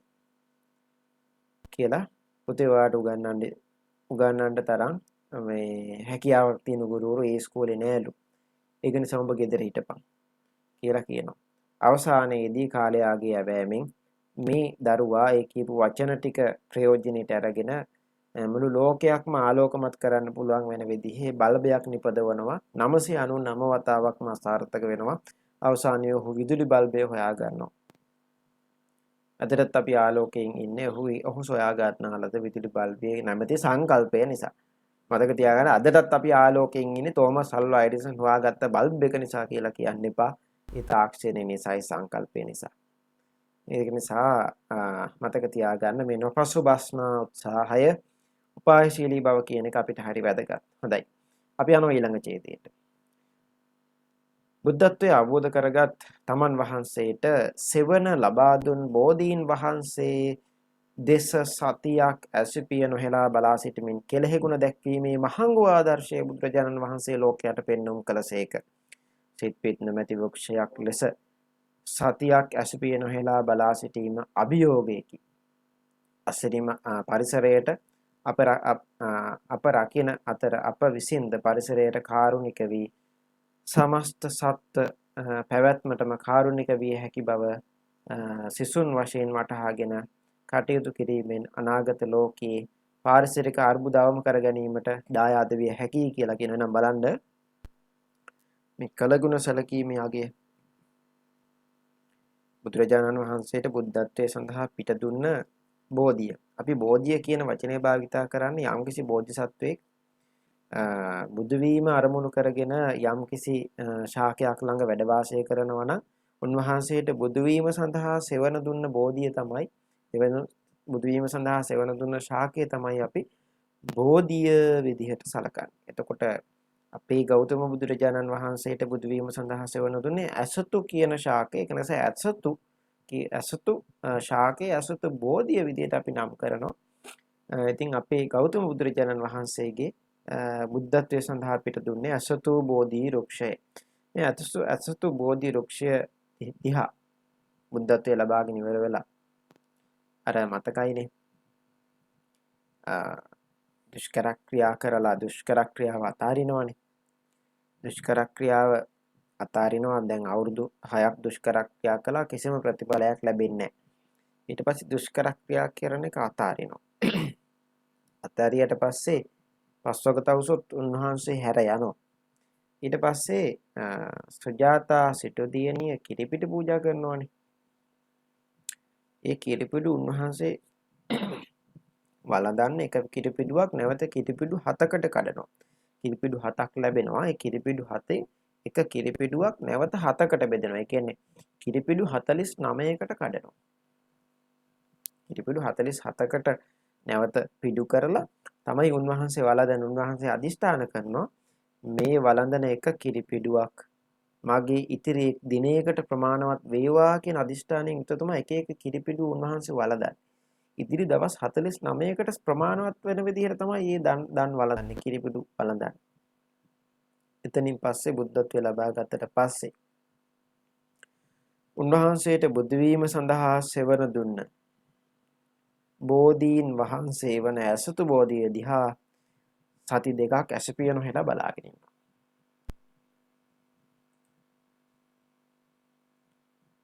පුතා ඉවර කරනවා මං හරියටම 10ට නවත්තනවා ක්ලාස් එක. රාත්‍රී 10ට නවත්තනවා. මොකද සමහර අයට ඉස්කෝලවල ඔය එක්සෑම් මනම් තියනවා කියලා තියෙනවා. කොහොමත් අපි 10 වෙද්දි ක්ලාස් එක නවත්තනවා. තව පැයයි බය වෙන්න එපා. තව පැයයි පන්දි තියෙනවා. ඉවසීමෙන් ඉන්න ඉවසීමෙන් සැනසීම ලැබේ. ඒක නිසා ඉවසගෙන ඉන්න. අපි මේ විදිහට බොහොම හිමින් අපේ ගමන යන්නේ. හිමින් යන ගමනේ පොඩි මේ chance එකකුත් තියෙනවා. මොකද ඉතින් හිමින් ගියේ ඉබ්බනේ පස්සේ දිනුවේ. නිසා මතක තියාගන්න ඕනවට වඩා කලබල වෙලා මේ ගමන යන්න බෑ. අපි හිමීට මේ ගැන ඉගෙන ගමු. ඔබේ ජීවිතේටත් යමක් ගන්න ඕන වෙන නිසායි මම මේ ටික හිමීට කියාගෙන නැත්තම් මට එන සද්ද දාලා බෝඩ් එකේ අකුරු ලියලා මේ කියලා කියන්න පුළුවන්. නමුත් ඒක වැඩක් නෑ. එහෙනම් මේ කලගුණ සැලකීමේ අගය උපරිමයෙන් පෙනෙන තැනක් තමයි අපේ ලෞතර බුදුරජාණන් වහන්සේ පිට දුන්න අසතු බෝධීන් වහන්සේට අසපිය නොහෙලා කරන ලද ප්‍රත්‍යඋපකාරය තන් කෙලෙහි ගුණය. අසපිය නොහෙලා ගහක් දිහා බලාගෙන ඉන්නවා කිව්වහම කිනකොට hina යන්නත් පුළුවන්. ඒ වුණාට එක පැත්තකින් බැලුවොත් අපි දන්නවා ගස් වලටත් මේ අපි ජීවත් වෙන ශාක වලටත් ප්‍රාණය තියෙනවා. එයාලා හුස්ම ගන්නවා. ස්වභාව ධර්මයේ අපි සලකන්නේ මේ මෑණියක් විදිහට ස්වභාව දහම් අම්මා විදිහට අපි සලකන්නේ. සමතක තියාගන්න මේ ස්වභාව දහමට පණ තියෙනවා. ස්වභාව දහමට පණ තියෙන නිසා තමයි මේ ස්වභාව දහම අපිට ආශිර්වාද කරන්නේ. අපිට යම් ව්‍යසන ඇති කරන්නේ ස්වභාව දහමම තමයි. ඒ හේතුව ජීවත් වෙන මිනිසුන්ගේ තියෙන වැරදි ගති. සමතක තියාගන්න මේ කෙලෙහි ගුණේ දක්වන එක හරි අමුතු අපූර්ව සිදුවීමක්. කිසිම කෙනෙක් මේ වගේ දෙයක් කරන්නේ අපි දාන තරමින් ඇසපිය නොහෙලා ඒක ලොකු අභියෝගයක්.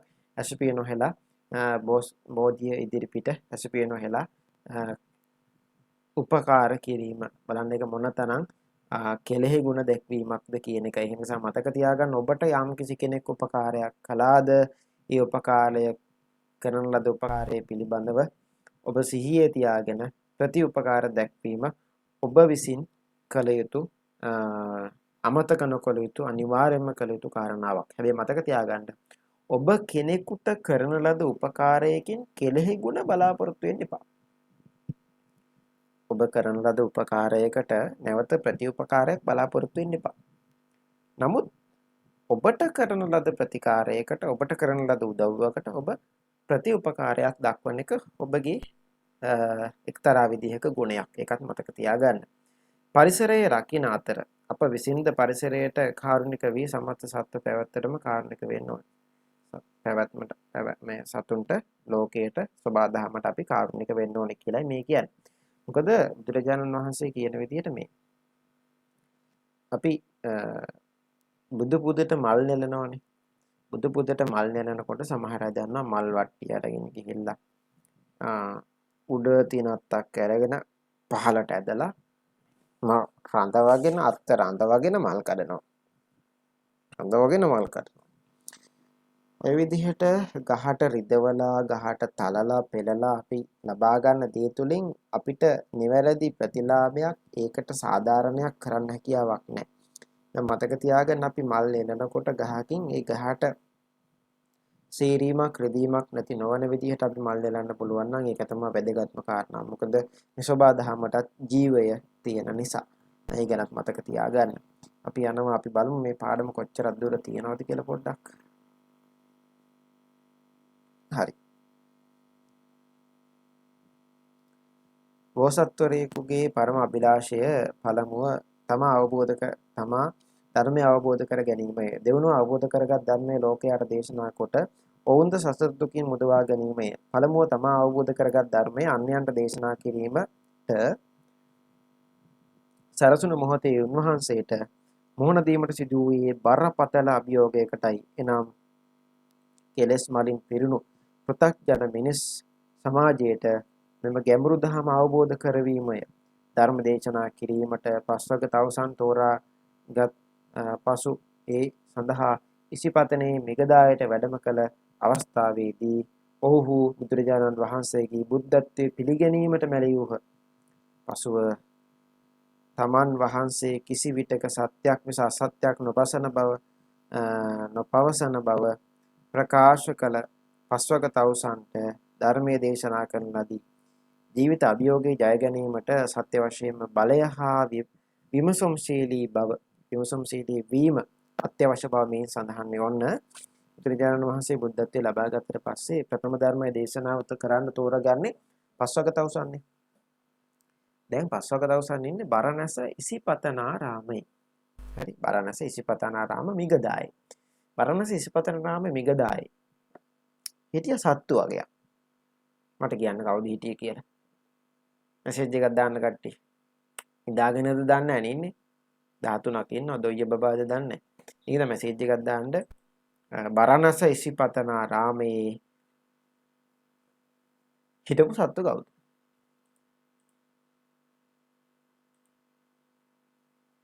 බරණැස ඉසිපතනාරාමේ හිටපු සත්තු කවුද?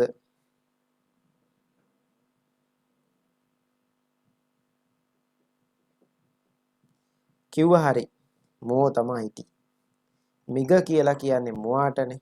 බරණැස ඉසිපතනාරාමේ හිටි මුවෝ. ඉතින් බුදුරජාණන් වහන්සේ බරණැස ඉසිපතනාරාමයට වැඩම කරනවා මේ පස්වග තවුසන්ට ධර්මයේ දේශනා කරන්න. ඔව්. දැන් ඈතින් වඩිනවා බුදුරජාණන් වහන්සේ. දැන් බුදුරජාණන් වහන්සේ ඈතින් වඩිනවා දකින්න. දැන් පස්වග තවුසන් මේ එකට වාඩි වෙලා ඉන්නවා. ඈතින් බුදුරජාණන් වහන්සේ වඩිනකොට පස්වග තවුස කතා වෙනවා. ආන් එනවා කෙලවගෙන. ඒ කියන්නේ අයි අර අවුරුදු 6ක් දුෂ්කර ක්‍රියා කරන වෙලාවේ උන්වහන්සේට උදව් කරන්න පස්වග තවුස උන්වහන්සේගේ අදිෂ්ඨානය සාර්ථක වෙන්න කියලා. ඊට පස්සේ උන්වහන්සේ ශරීරයට අධික ලෙස දුක් දෙන එක අසාර්ථකයි කියලා හිතලා මේ දුෂ්කර ක්‍රියා කරන එක නවත්තලා සුදාචා මේ සිටු දිනේගේ කිරිපිඩු වලදන්න පටන් ගත්තානේ. ඊට පස්සේ අර ගුල්ල යනවනේ යන්න. මෙයාට බෑ බුදු වෙන්න. මේ හරියන වැඩක් නෙමෙයි. යයි යන්න වෙන කෙනෙක් හොයාගෙන කියලා පස්වග තවුස යනවා. දැන් බුදුරජාණන් වහන්සේ ඈත ඉඳලා වඩිනවා බුදුරජාණන් වහන්සේ. ඈතින් බුදුරජාණන් වහන්සේ වඩිනකොට මේ දකින්නවා බුදුරජාණන් වහන්සේ වඩිනවා. පස්වග තවුස කියනවා ආන් එනවා වැඩේ වරද්දාගෙන. බුදු වෙන්න බැරුව එනවා අපිව හොයාගෙන. හරි. කියලා කට්ටිය කල්පනා කළා නැගිටින්න නැතුව ඉන්නවා. අපි නැගිටින්න ඕනේ හොයමු. දැන් බුදුරජාණන් වහන්සේට ත්‍රිවිද්‍යාව තියෙනවනේ. ත්‍රිවිද්‍යාව පහළ වෙලා තියෙන බුදුරජාණන් වහන්සේට. බුද්ධත්වයේ ලබනකොට පුබ්බේ නිවාසානුස්සති ඥානය, චතුූපපාත ඥානය සහ ආසවක්ඛේ ඥානය පහළ වෙලා තියෙන බුදුරජාණන් වහන්සේට දැනෙනවා. පස්වක තවුසන් හිතාගෙන ඉන්නේ මම බුදු වෙලා නැහැ කියලා. උන්වහන්සේගේ බුද්ධ අධිෂ්ඨානයෙන් කෙමෙන් ලං වෙනකොට එතෙන්ට පස්වක තවුසන්ට ඉබේම නැගිට වෙනවා. ඉබේම නැගිට වෙනවා. ඒ තමයි බුද්ධ බලය. ඒ බුද්ධ බලය භාවිතා කරලා ඒක ඇත්තටම කිව්වොත් උන්වහන්සේගේ බල මහිමයි. ඒ නිසා පස්වක තවුසන් එතනින් ඉබේම නැගිටලා උන්වහන්සේට වැඳ නමස්කාර කරලා ප්‍රථම ධර්ම දේශනාව ශ්‍රවණය කරනවා. එහෙම නැත්නම් ධම්සප්පවතුම් සූත්‍ර දේශනාව ශ්‍රවණය කරනවා. ඉතින් උන්වහන්සේ එතනදී සඳහන් කරනවා ධම්සප්පවතුම් සූත්‍ර දේශනාවේදී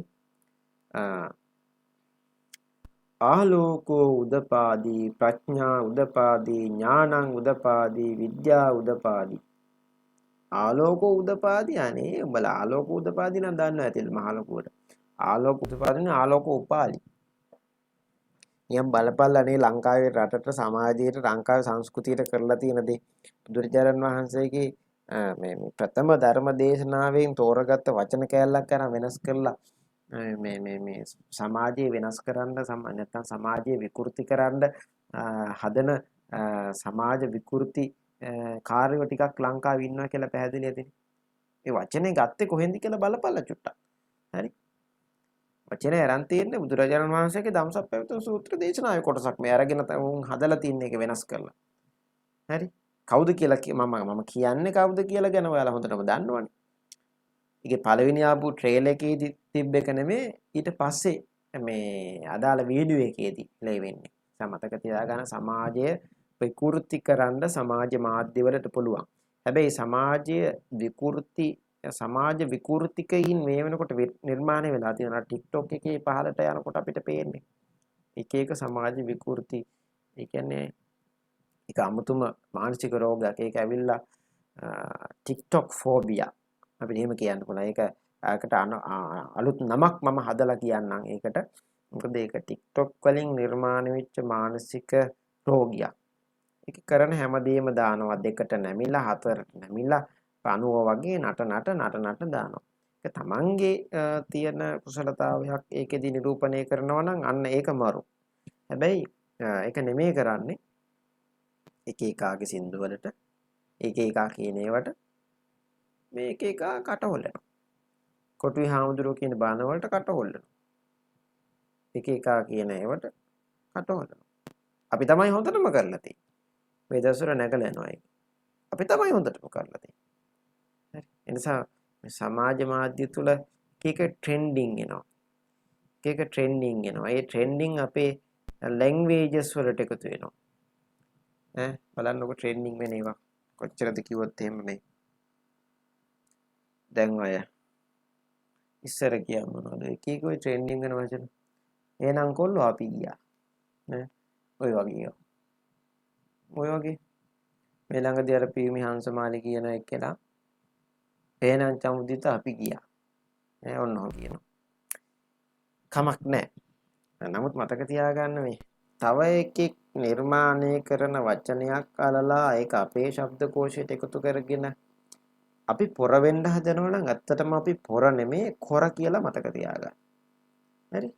එසා මේ ඔබටම ආවේනික ලයිස්තුවක් නිර්මාණය කරගන්න. ඔබටම ආවේනික වාග්මාලාවක් නිර්මාණය කරගන්න. ඒ ඔබේ අනන්‍යතාවය කියලා මතක තියාගන්න. මොකද අපි දන්නවා අපේ භික්ෂුන් වහන්සේලා බණ කියනකොට හරි ලස්සනයි. අපි හාමුදුරුවෝ බණ කියනකොට උන්වහන්සේලාට ආවේනික ශෛලියක් තියෙනවා. ඒ ශෛලියට තමයි උන්වහන්සේලා බණ දේශනා කරන්නේ. ඒ උන්වහන්සේලාගේ අනන්‍යතාවය. ඒ නිසා මතක තියාගන්න කාලෙන් කාලෙට එක එක ගේන වචන පාවිච්චි කරලා තමන්ගේ වචන ලැයිස්තුව හදාගෙන එක එක හදපු වචන ලැයිස්තුව මගදිකට හලහලා යන සමාජ බීතිකයින් බවට පත් වෙලා මේ සමාජයේ විනාශ කරන්න එපා කියලා ගෞරවණීය වශයෙන් ඉල්ලීමකුත් කරනවා මේ වෙලාවේ. හරි. පාඩමට යන චුට්ටක් අපි පාඩමට ගිහින් කතා කරමු. තනතුරු ප්‍රදානය කිරීමේදී උන්වහන්සේ තනතුරු ප්‍රදානය කරනවා යම් අවස්ථාවල මේකේ තැනින් තැන තියෙන අපේ සම්බුද්ධ ජීවිතය තුළ කතා කරන කොටස තැනින් තැන අපිට යම් කාරණා හම්බ වෙනවා. එතකොට මෙතන තියෙන විදිහට බලන්න තනතුරු ප්‍රදානය කිරීමේදී සමාජයේ බොහෝ විට අපට දකින්න ලැබෙන්නේ විවිධ පෞද්ගලික සම්බන්ධතා මත කටයුතු කිරීමයි. සමාජයක යහපැවැත්ම එය අතිශය සමාජයක යහපැවැත්මට එය අතිශය හානිකරය. බුදුරදුන් තනතුරු ප්‍රදානය කිරීමේදී අනුගමනය කළේ ගෝත්‍රය, කුලය, නිලය හෝ වෙනත් පුද්ගල සමාජ නොව තනතුරු ලාභියා සතුව නිසංගයෙන් පවත්නා කුසලතාවයයි.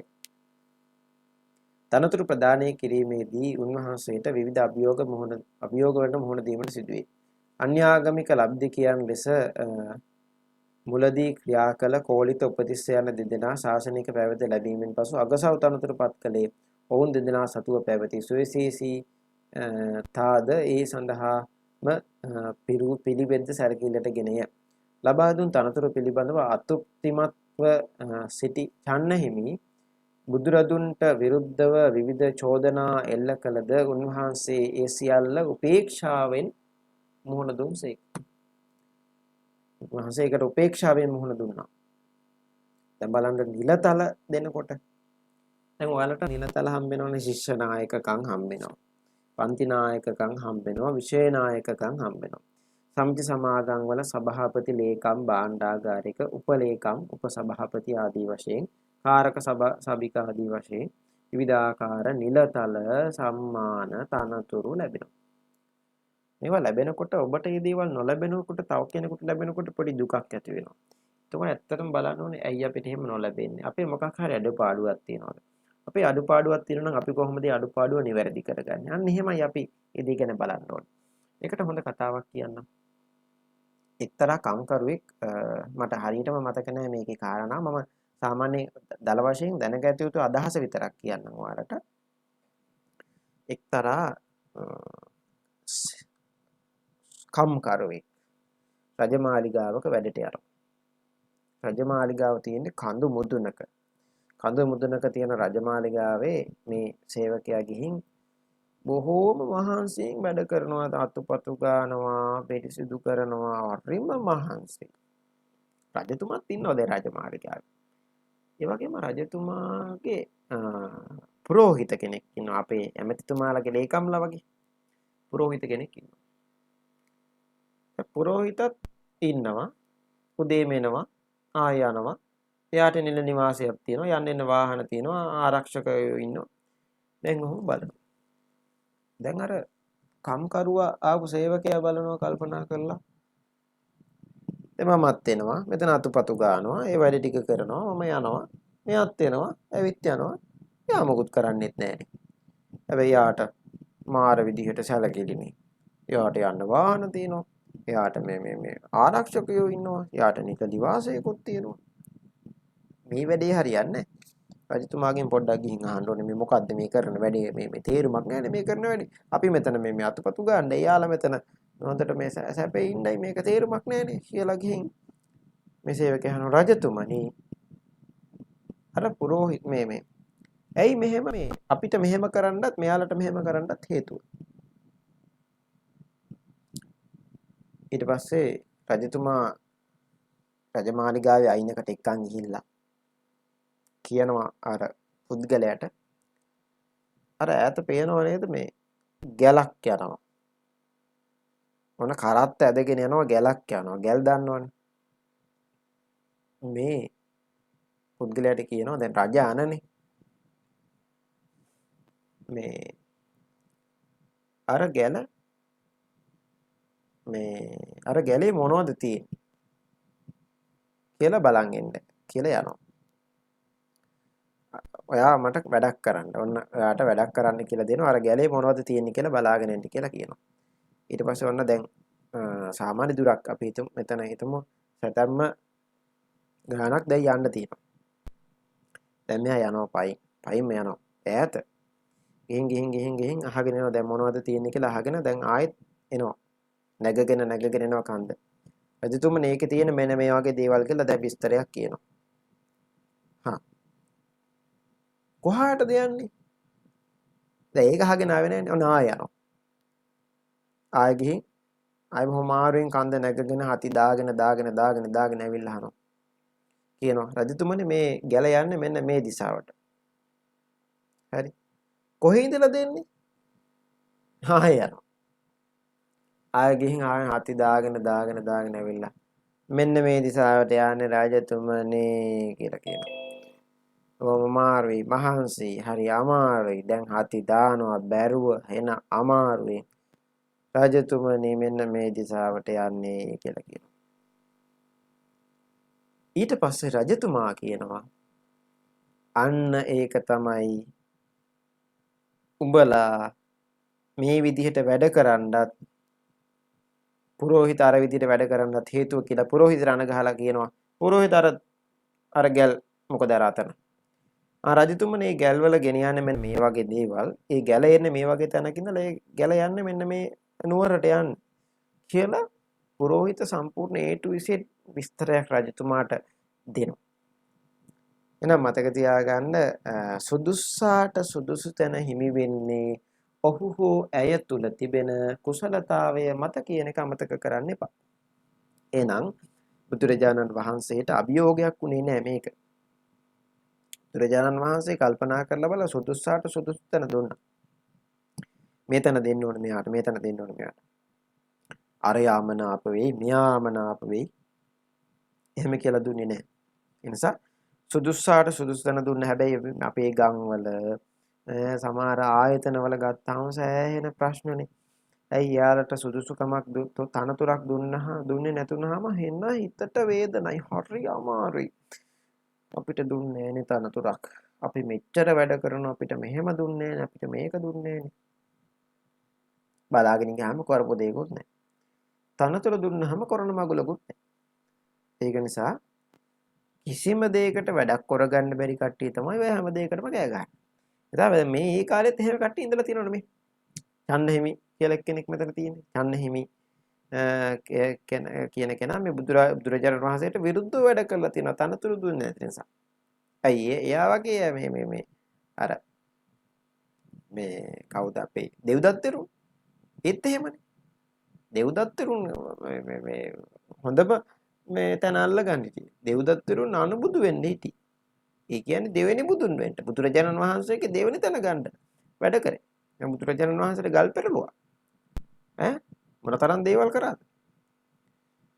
ඉතින් බලන්න එතනදී මම පොඩි පොයින්ට් එකක් කියනවා. බුදුරජාණන් වහන්සේට දේවදත්ත හාමුදුරුවෝ ගලක් පෙරලනකොට ගල්පතුරක් ඇවිල්ලා සිරිපතුලේ වැදිලා බුදුරජාණන් වහන්සේගේ සිරිපතුලෙන් රුධිරය වහනය වෙනවා. මේකටත් කතාවක් තියෙනවා. ඒ හේතුව ඒකට කතාව තමයි මේ ලෞතර බුදුරජාණන් වහන්සේ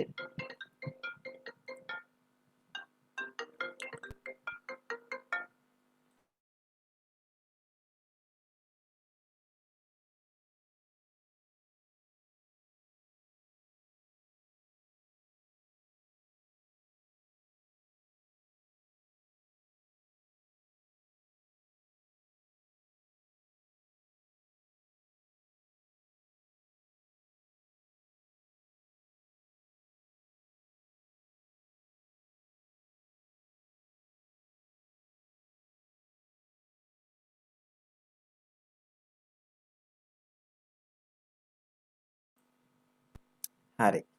ඉතින් ඔන්න ඔය විදියට සුදුස්සාට සුදුස්තැන ලබා දෙන්න බුදුරජාණන් වහන්සේට හැකි වුණා.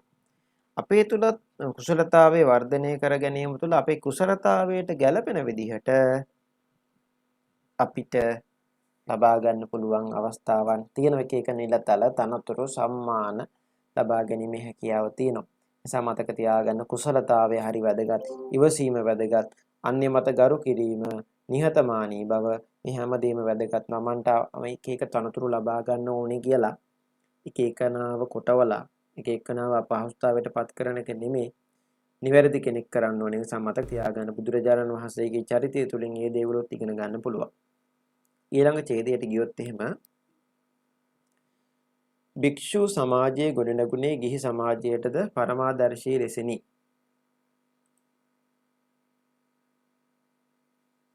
ගලක් පෙරළුව කතාව කිව්වේ නෑ නේද? ගලක් පෙරළුව කතාවේදී ගල් පතුරක් ඇවිල්ලා සිටුපතුලේ වැදෙන්න හේතුව තමයි බුදුරජාණන් වහන්සේ මීට පෙර ආත්ම භාවයකදී මගේ මතකයට කාශ්‍යප බුදුන් දවස. කාශ්‍යප බුදුන් දවස බුදුරජාණන් වහන්සේ වඩිනකොට කාශ්‍යප බුදුන් වඩිනකොට ඒ කාලේ අපේ ගෞතම බුදුරජාණන් වහන්සේ ඒ කාලේ බුදුරජාණන් වහන්සේ ඈත ඉඳන් වඩිනකොට බුදුරජාණන් වහන්සේ හිස මුඩු කරලා වඩිනකොට මේ බුදුරජාණන් වහන්සේ වඩින අවස්ථාවේදී මේ සිදුහත් බෝසතාණන් වහන්සේ ඒ අවදීදී මේ මුඩු මහන කියලා hina වෙනවා. hina යනවා. ඒක අවස්ඥා සහගත විදිහට සයිඩ් එකෙන් hina වෙන්නේ පොඩි hinaවක් දැන්. මුඩු මහන කියලා. ඒ වගේ පොඩි හින්දියට hinaවක් දානවා. උඹලගේ භාෂාවෙන් කියන්නේ අන්න ඒ වගේ පොඩි hinaවක් දානවා. එහෙම දාපුවාම ඒ බුදු කෙනෙකුටනේ එහෙම කළේ. බුද්ධත්වයේ කියන උතුම් පදවිය බුදු පදවිය. ඒ අන්නේ සිදු කරන ලද ක්‍රියාවට ලැබෙන කර්ම විපාකයක් පළදීම වශයෙන් තමයි දේවදත්ත හාමුදුරුව පෙරළපු ගලෙන් ගල් පතුරක් කෙලවිලා ඇවිල්ලා ශ්‍රීපාදේ වැදෙන්නේ. සහ රුධිරේ වහනේ වෙන්නේ. ඒක තමයි කතාව. හරි. ඡේදයට ගියොත් එහෙනම් ඊළඟ ඡේදයට භික්ෂු සමාජයේ ගොඩනැගෙන්නේ ගිහි සමාජයට පරමාදර්ශී ලෙසිනි. එහෙත් ඇතැම් පෘථග්ජන භික්ෂූන් වහන්සේලාගේ ක්‍රියාකලාපය බුදුසසුනේ චිර පැවැත්මට බරපතල ගැටලු ඇති කළේය. වැසිකිලි පරිහරණය කිරීමේදී බඳුනේ ජලයේ ස්වල්පයක් ඉතිරි කිරීම මුල් කොටගෙන ධර්මදර හා විනයදර භික්ෂුන් වහන්සේලා දෙපිරිසක් අතර ඇති වූ කලහකාරී හැසිරීම නිදසුනකි. සසුනේ පැවැත්මට භික්ෂුන් වහන්සේලාගෙන් එල්ල වූ අභියෝගයට බුදුරජුන් මුහුණ දුන්නේ සිදු කරන ලද වැරද්ද ඔවුන්ටම තේරුම් ගැනීමට අවස්ථාව සලසා දෙමින්ය. తాවකාලිකව ඔවුන්ගෙන් ඇතිවීමෙනි. උන්වහන්සේ පාරිලෙය්‍ය වනයේ වාසය කළේ එම වකවානුවේය. බුදුරජාණන් වහන්සේ භික්ෂුන් වහන්සේලාට ඉදිරිපත් කළ ධර්මය හා විනයට අදාළ කරුණු වැළඳි ලෙස ග්‍රහණය කොට සසුනට අභියෝග එල්ල වෙද්දී උන්වහන්සේ සිය ශ්‍රාවකයන්ගේ යහපැවැත්ම වෙනුවෙන් උපේක්ෂා සහගතව උපාය කෞශල්‍යයෙන් ඊට මුහුණ දුන්සේක. කිසිම කරුණක් නිසා භික්ෂු සමාජයේ සමගි සම්පන්න බව බිඳ වැටීමට උන්වහන්සේ ඉඩ නොතැබූ අතර සමග්ගා හෝතමා දිවදත යන විවාද නොකොට සමගි ලෙස සමගි වන ලෙස කලහකාරී භික්ෂූන්ට දේශනා කළහ. සිසුන් ලෙසින් වැඩිහිටියන් ලෙසත් සමාජය තුළ කටයුතු කිරීමේදී දැඩි මතධාරීව හා අගතිගාමීව හා කලහකාරී ලෙස කටයුතු කිරීමෙන් තමාටත් සමාජයටත් අවැඩක් සිදුවන බව වටහා ගත යුතුය. එසේම එවැනි අභියෝගාත්මක අවස්ථාවල බුද්ධිමත්ව ක්‍රියා කළ යුතු බව අප උගත යුතු වැදගත් පාඩමකි. දැන් මොකද කියන්නේ? භික්ෂුන් වහන්සේලා ගැන කතා කරනකොට භික්ෂුව කියලා කියන්නේ අපි අර 10 වසර දෙවෙනි පාඩමේ කතා කරනවට වගේ ගෞරව කරන්න ඕනි, වන්දනයට පාත්‍ර වෙන්න ඕනි කෙනෙක් තමයි භික්ෂුන් වහන්සේ කියලා කියන්නේ. අපේ සංඝ රත්නයේනේ දෙවෙනි රත්නය. එහෙමනම් මේ භික්ෂුන් වහන්සේලා අපේ ගිහි සමාජයට ආදර්ශමත් විදිහටනේ උන්වහන්සේලාගේ ජීවිතය හැඩගස්වා ගන්න ඕනේ. ඉතින් ඒක නිසානේ භික්ෂුන් වහන්සේලාට මේ ශික්ෂාපද රාශියක් මේ බුදුරජාණන් වහන්සේ විසින් දේශනා කරලා තියෙනවා. ඉතින් ශික්ෂාපද රාශියක් දේශනා කරලා තියෙන ඒවා අනුගමනය කරන්න ඕනේ. එහෙම නැති වුණොත් උන්වහන්සේලාට ඒ කඩකිරීම සම්බන්ධයෙන් උන්වහන්සේලාගේ චීවරය නැත්නම් පැවිදි වෙන්න පවා පුළුවන්. මොකද අපි දන්නවා තුන්වෙනි ධර්ම සංගායනාවේදී ශාසනයට ඇතුළු වෙච්ච කට්ටිය නිරපලා අරිනවනේ, සිවුරු ගලවලා යන්න කියලා කියනවනේ. අන්න ඒ වගේ දේවල් ඇති වෙන්න පුළුවන්. ඒ වගේම මේ සමාජයට ලාභ මේ සම්බුද්ධ සමාජය තුළ ලාභ සත්කාර බලාපොරොත්තුෙන් සසුනට ඇතුළු වෙලා පැවිදි වෙච්ච අය හිටියනේ ඒ කාලෙත්. ඉතින් එවැනි අය තමයි මේ කලකෝලාහල ඇති කරන්නේ. දෙවෙනි ධර්ම සංගායනාව වෙනකොටත් වජ්ජිපුත්තක භික්ෂුන් වහන්සේලාගේ දසයකප වස්තුව ඉදිරිපත් කරනවා. ඔන්න ඔය විදිහට මේ පිල් දෙකකට බෙදෙනවා යම් අවස්ථාවකදී. බලන්නකො සිද්ධ වෙන කාරණාව. වැසිකිලි පරිහරණය කරනකොට ජලය ස්වල්පයක් ඉදිරි කිරීම මුල් කොටගෙන බුදුරජාණන් වහන්සේ දේශනා කරනවා අපි වැසිකිලි පරිහරණය කරාම ඒ වාජනය තුල ජලය ඉතුරු කරන්න එපා කියලා දේශනා කරලා තියෙනවා. ඉතින් ජලය ඉතිරි කිරීම හේතු කරගෙන ධර්මදර හා විනයදර භික්ෂූන් වහන්සේලා දෙපිරිසක් අතර ඇති වූ කලහකාරී බවක් අපිට නිදුසන විදිහට ගන්න පුළුවන්. මට කියන්න ධර්මදර විනයදර කියන්නේ මොකක්ද?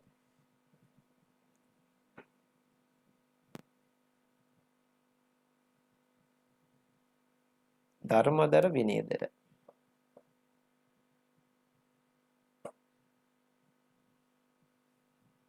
ධර්මදර විනයදර කියන එකේ තේරුම මොකක්ද? දැන් නැත්නම් දන්නේ කියන්නේ ඉක්මනට 9:00.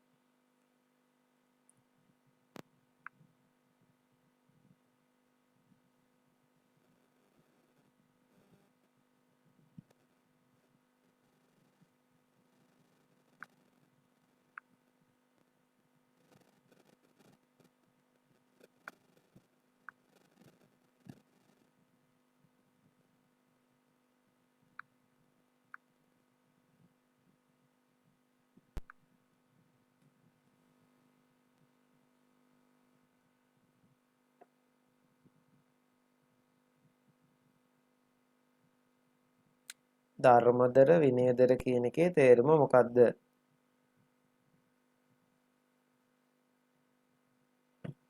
ධර්මදර විනයදර යන්නේ තේරුම. දන්නේ කියනවා කට්ටිය කියලා තිනවා ධර්මය හා විනය ආරක්ෂා කරන භික්ෂූන්, ධර්මය හා විනය මනසේ පරිපූර්ණ භික්ෂූන් ආදි වශයෙන් කියනවා.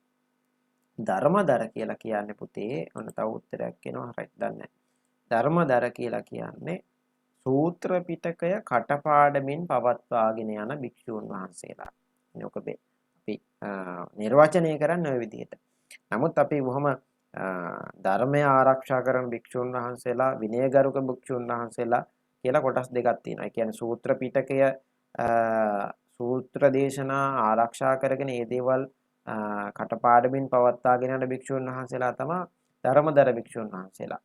විනය පිටකය ආරක්ෂා කරමින් ඒ අනුගමනය කරගෙන යන භික්ෂූන් වහන්සේලා තමයි විනයදර භික්ෂූන් වහන්සේලා. කොටස් දෙකකට බෙදුවාට මේ ඔක්කොම භික්ෂූන් වහන්සේලා තමයි මතක තියාගන්න. නමුත් මෙන්න මේ දෙපෙස් අතර විනයදර භික්ෂුන් වහන්සේලා විනය නගතපත්නේ. ධර්මදර භික්ෂුන් වහන්සේලා ධර්මය තමයි ප්‍රමුඛ කටයුතු කරන්නේ. මේ දෙකොල්ල අතර ගැටුමක් ඇති වෙලා තියෙනවා අර වැසිකිලි පරිහරණය කිරීමේදී. ඒ වගේම මේ ගැටලු වලට උන්වහන්සේ කාගවත් පැත්ත ගන්නතු සාධාරණව පිළිතුරු දීලා එයාලට ඒ දේ එයාලටම තේරෙන විදිහට එයාලටම තේරුම් ගන්න පුළුවන් වෙන විදිහට ගැටලුව निराකරණය කරා කියලා අපිට බුදුරජාණන් වහන්සේගේ ජීවිතය තුළින් ආදර්ශ ගන්න පුළුවන්. ඒ වගේම මේක අපේ ජීවිතයට ආදර්ශයක් ගත්තොත් එහෙම අපි දැනගන්න ඕනේ. ගැටුමක් ඇති වුණාම ඒ ගැටුම පෝෂණය කරන්නේ නැතුව ඒ ගැටුම මැදිහත් වීම සම්බන්ධයෙන් ගැටුම ඇතිවීමට හේතුව දේවල් සොයලා අපිට හැකියාව තියෙනවා. ඒවට අදාළ පිළියම් යොදන්න, ඒ අදාළ බලධාරීන් දැනුවත් කරන්න. ඔබ නායකයෙක් නම් ඔබට පුළුවන් වෙන්න ඕනේ මේ ගැටලුව සමතයකටපත් කරන්න. සහ ඒ අදාළ උපදෙස් ඒ අයට ලබා දෙන්න. ඔබට ඇති වෙන මෙවැනි ගැටලුවකදීත් ඔබ ඉතා ඉවසිලිවන්තව, ඉතාම විමර්ශනශීලීව, ප්‍රඥා සහගතව, කාරුණිකව වැඩ කිරීම තුළින් ඔබට මේ ප්‍රශ්න වලින් ගැලවෙන්න පුළුවන් හැකියාව තියෙනවා. සමතක තියාගන්න මේ නිව්ටන්ගේ තුන්වෙනි නියමය ක්‍රියාත්මක කිරීම හැම දෙයකටම ගැළපෙන කාරණාවක් නෙමෙයි කියන එක නිතර මතක තියාගන්න. හොඳයි. ඊළඟ ඡේදයට යමු. බුදු සිරිතේ විවිධ දුෂ්කර සිදුවීම් අතර වේරංජා පුරයේ වස්විසු කාල සීමාව සුවිශේෂී වූවකි. එම කාල සීමාව තුළදී චීවර, පිණ්ඩපාත, සේනාසන, ගිලන්පස යන ප්‍රත්‍ය පහසුකම් උන්වහන්සේට නොලැබිනි. ඔන්න බලන්න දැන් විශේෂ කාරණාවක් දැන් මේ අපි කතා කරන්නේ. චීවර, පිණ්ඩපාත, සේලාසන, ගිනානප්පත්‍ය එහෙම නැත්නම් ගිලන්පස කියලා කියන්නේ පුතේ අපේ සම්බුද්ධ ශාසනයේ නම් අපි කියනවා ඒවට සිව්පසය කියලා. සිව්පසය. අපි බුදුරජාණන් වහන්සේ කෙනෙක් පෝෂණය අපි භික්ෂුන් වහන්සේ කෙනෙක් පෝෂණය කරනවා නම් අපිට පුළුවන් චීවර පිණ්ඩපාත සේනාසන ගිලානපත්ති නැත්නම් ගිලන්පස යන සිව්පසයෙන් උපස්ථාන කරන්න. ඉතින් දැන් බුදුරජාණන් වහන්සේ වේරංජාපුරේ ඉන්නකොට මේ සිව්පසය ලැබිලා නැහැ. දැන් බුදුරජාණන් වහන්සේ ඒ ගැන කලබල වෙලා නැහැනේ. දැන් බුදුරජාණන් වහන්සේ තුල තිබිලා තියෙනවා අර අටලෝ දහමින් කම්පා නොවීමේ ගුණය තියෙනවනේ. ලාභ යස ආයස නින්දා ප්‍රශංසා සැප දුක් මේ අටලෝ දහමින් කම්පා නොවීමේ ගුණය තියෙන නිසා උන්වහන්සේ ඒ ගැන සැලුනේ නැහැ. දැන් අපි පෘථග්ජන විදියට එහෙම නෑ සැලෙනවා පුංචි වෙලාවක් පුංචි දෙයක් ඇති අපිට දුක හිතෙන්නේ. නමුත් දුක හිතෙනවත් එක්කම අපිට ඒකේ යථාර්ථය තේරුම් ගන්න පුළුවන් නම් අන්න අපි සාර්ථකයි. දැන් මතක තියාගන්න පෘථග්ජනයන් විදියට අපිට දුක හිතෙනවා, රිදෙනවා, ඊර්ෂ්‍යා හිතෙනවා. ඔවා හිතෙනවා දැන් නෑ කියන්නේ මටත් හිතෙනවා. ඒ වුණාට අපි මොකද කරන්න ඕනේ? අපිව පාලනය කරන්න. අපිට ඒක ආයේ එවෙලටම එන්න ඕනේ. ඒ අපිට හිතෙන දෙයට පස්සට මේ අපි දාගන්න ඕනේ නෑ මෙහෙම නෙමෙයි මේක මේ වැරදි මං හිතපු විදිහ වැරදි මම හිතන්න ඕනේ මේ විදිහට මේක තමයි යථාර්ථය අන්න ඒ විදිහට හිතන්න ඕනේ මතක තියාගන්න ඔබට ඇති වෙන ඍණාත්මක ආකල්ප වලට ධනාත්මක බවක් ඇති කරගන්න ඔබ උත්සාහ කරන්න ඕනේ හරි මතක තියාගන්න හරියට මේ වැඩේ අරගෙන යනකොට ඔබට තේරෙනවා ඔබ යථාර්ථය තේරුම් ගන්නවා ඊයස්සේ ඔබට පුළුවන් වෙනවා අභියෝග ජයග්‍රහණය කරන්න හරි ලේසියෙන්. විරංජාපුරේ විසූ කාලේදී මේ මහසෙට සිව්පසය නොලැබිලා තියෙනවා. ඉතා රළු කටුක ආහාර වැළඳීමට උන්වහන්සේට සිදුවේ. ඒත් උන්වහන්සේ සියලු බාධක වලින් සියලු බාධක වලට උපේක්ෂාවෙන් මුහුණ දුන්සේක. ඉගෙනුම ලබන වකවානුවේ ශිෂ්‍යයන් වශයෙන් අපටද ඇතැම් විට निराहाරව සිටීමට සිදුවිය හැකියි. අන්න කියනවා කරන්නම බැරි වැඩක් නේ දැන් ඔය කියන්නේ. අනේ අම්මේ ඇත්තටනේ මොනවා කියනවද දන්නේ නැහැ මේ පොත්වල තියෙන දේවල් නේද? අනේ නිකා හිටන් බලර නොකා ඉන්න පුළුවන්. හරි මේ බලන්න. ඉගෙනුම ලබන වකවානුවේ ශිෂ්‍යයන් වන අපටද ඇතැම් විට निराहाරව සිටීමට සිදුවිය හැකියි. අපේ निराहाර වෙන්න පුළුවන් මට නම් පුළුවන්. කිසි ප්‍රශ්නයක් නැහැ. නිරාහාර වෙන්න බැරිය. ඉතින් මේ දැන් නිරාහාරව ඉන්න වෙන සිද්ධ වෙන අවස්ථා තියෙයි. ඔයාලා අදිෂ්ඨාන වෙන්න ඕනේ, උත්සාහවන්ත වෙන්න ඕනේ. නිරාහාරව ඉන්නවා කියන්නේ මේ. ඒකත් එක්තරා විදිහක පොඩි ට්‍රේන් කරනවා නම් හොඳයි. ගෑස්ට්‍රික් හැදෙන ඇට එහෙම චුට්ටක් අමාරුයි වැඩේ. ඒ වුණාට ඉතින් ඕක ට්‍රේන් කරනවා නම් හොඳයි. මොකද දැන් සයන්ස් වල තියෙන විදිහට දැන් අපි එකම වෙලාවක කණ්ඩ පුරුදු වුණාමනේ අර මේ ජීර්ණ යුෂ ස්‍රාවය වෙන්නේ මේ අපේ ශරීරේ. එතකොට තින්නේ පොඩ්ඩක් බඩේ තුවාලේ හැදෙන්නේ. ඒ නිසා අපි හරියට ටයිම් එකක් නැතුව අපි මේක කරගෙන ගියා නම් එහෙම අපි ආහාර ගන්න එක නැත්තම් ආහාර ගැනීම පාලනය කරනවා නැත්තම් निराहाරව ඉන්න එක ප්‍රගුණ කළොත් එහෙම අපිට එක පැත්තකින් පුහුණුවක් ලබා ගන්න පුළුවන් වෙනවා. මතක තියාගන්න මේ කන්න එපා හැම වෙලේම. පොඩ්ඩක් කන්න දෙන්න බලහන්. හැම වෙලේම කන්න ගියාම පොඩ්ඩක් ප්‍රශ්නයක්. පොඩ්ඩක් වෙනසකටත් එක්ක පොඩ්ඩක් නොකා හිටහල්ලා ටික දවසක්. බලන්න. එතකොට පොඩ්ඩක් පොඩි වෙනසක් මොන හරි තේරෙනවද බලන්න. ඒ නිසා පොඩ්ඩක් ඒකත් කරලා බලන්න හොඳේ. ඊළඟ දවසේ අපි කතා කරනකොට ඊළඟ දවසේ පොඩ්ඩක් සමාලෝචනය කරමු निराहारව හිටියද කියලා චුට්ටක් බලමු කට්ටිය. ඒකල්ලා මේ පොඩි අයිඩියා එකක් ගමු. निराहार වෙන්න පුළුවන්. ඒක ප්‍රගුණ කරන්න පුළුවන් නම් ලොකු දෙයක්. ප්‍රභාෂර එහෙම හිටියද? ඔව්නේ. එහෙම ඉන්න පුළුවන්. ඉතින් ඒක ඒක ජයග්‍රහණය කරන්න පුළුවන් නම් ඒක දරාගෙන ඉන්න පුළුවන් නම් ඇත්තටම මේක හොඳ අභියෝගයක් වෙනවා. දවස් 8ක් නම් මට නම් ඉන්න බෑ ප්‍රභාෂර හිටියද? මට ඉතින් ඕනනම් වේලක් දෙකක් හිටියයි. වේලක් දෙකක් උඩරෙම හිටියයි. ඉස්සර ඔය මේ කොහෙද මේ කොළඹ ක්ලාස් එක කරන්න එහෙම යනකොට ඔය පාන්දර කොහමරි පහටනේ පිටත් වෙන්නේ. පාන්දර පහට පිටත් වුණාම කොළඹට යනකොට 9යි. 9ට ගියාම කණ්ඩ වෙලාවක් නැති නිසා මේ පන්තිය කරනවා. පන්තිය කරලා පිටත් වෙනකොට තමයි කන්නේ. මැච් එක ගහන්නේ උදේ පාන්දරම නැගිටලා බොන කිරියකින් තමයි එදා ඒ දවස දවල් වෙනකම් ඉන්නේ. ඊට අමතරව වතුර බෝතලෙන් තමයි රැකෙන්නේ. ඔය විදිහට මම අවුරුදු 2ක් ඔය විදිහට හිටියා. පස්සේ වැඩේ හරියන්නේ නැහැ කියලා කන්න පටන් ගත්ත. වෙන කරන්න තියෙන ළමයි ඕන වෙන හිටපු දේ මම ගිහින් කෑවා. ඉතින් හොඳ කඩයක් අල්ලගෙන ගිහින් උදේට කාලා තමයි ගියේ. රත්නපුරේ ක්ලාස් එකට යනකොටත් ඒ වගේ සමහර දවස්වල උදේට කෑවේ නැහැ වෙලා යන හින්දා. මොකද රත්නපුරේ ක්ලාස් එකට යනකොට මම පාන්දර 3:00ට මෙහෙන් පිටත් වෙන්න ඕනේ. පාන්දර 3:00ට පිටත් වෙලා උදේ 9 වෙද්දි රත්නපුරේ ඉන්න ඕනේ. රත්නපුරේට ගිහිල්ලා ක්ලාස් එක කරලා ඔන්න පිටත් වෙනකොට තමයි ඉතින් දවල්ට කාලා පිටත් වෙන්නේ. ඒ වගේ කාලයක් ගත කරා. කටුක කාලයක් ගත කරා. ඒවා දැන් මම ඒවා රහ කර කියන්නේ මම ඒ කාලේ හොඳට කටු කාපු නිසා. ඉතින් හරිය සතුටකුත් තියෙනවා. එක පැත්තකින් දුකකුත් තියෙනවා. ගොඩක්ම සතුටුයි. ඒ වගේ අභියෝගත් අපිට ආවා නේද කිව්වහම හරි සන්තෝෂයි. මුළු ලංකාව වටේම ඇවිදින්න පුළුවන් අවස්ථාව ලැබුණා. ඉතින් මම ඒ විදිහට ලංකාව වටේ සවාරි ගියපු කාලයකුත් තිබුණා. දැන් නම් ඉතින් stay at home. හරි.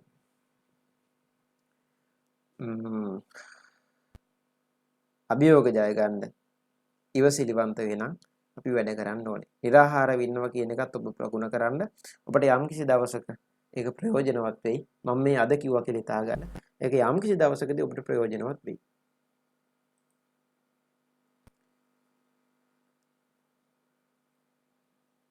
ඔව් ඒක නම් එහෙම තමයි. ගෑස්ට්‍රයිටිස් කියන රෝගය නම් මේ චුට්ටක් අමාරුයි. ඉතින් එතකොට අර निराහාරව ඉන්නවා කියන එක සෑහෙන අභියෝගයක් ගන්න ඒ වගේ අයට. ඉතින් ඒක සුව කරගන්න පුළුවන් නම් ඉතින් හොඳයි. ඒක ඇත්තටම කියනවා නම් හරි අමාරු ලෙඩක්. ඒක තියෙන අය දන්නවනේ ඉතින් නේද? ආයි කියන්න ඕනේ නැහැ නමුතුයි. निराහාරව සිටීමට සිදුවේ හැකි සුව පහසු ඇඳුම් පැළඳීම හෝ වාසස්ථාන හෝ අහිමි විය හැකි. එහෙත් ඒ කිසිවක් සිය මූලික අරමුණු වන ඉගෙනුමට බාධාවක් කොට නොගැනීමට අපි වග බලා ගත යුතුයි. විභාග වලින් සාර්ථක ඵල නෙලාගත් පසු ජීවන තොරතුරු විමසා බැලීමේදී ඔවුන් විවිධ දුෂ්කරතා රහසක් මැද්දේ ජයග්‍රහණය අත්පත් කොට ඇති බව අපට පැහැදිලි වනු ඇත.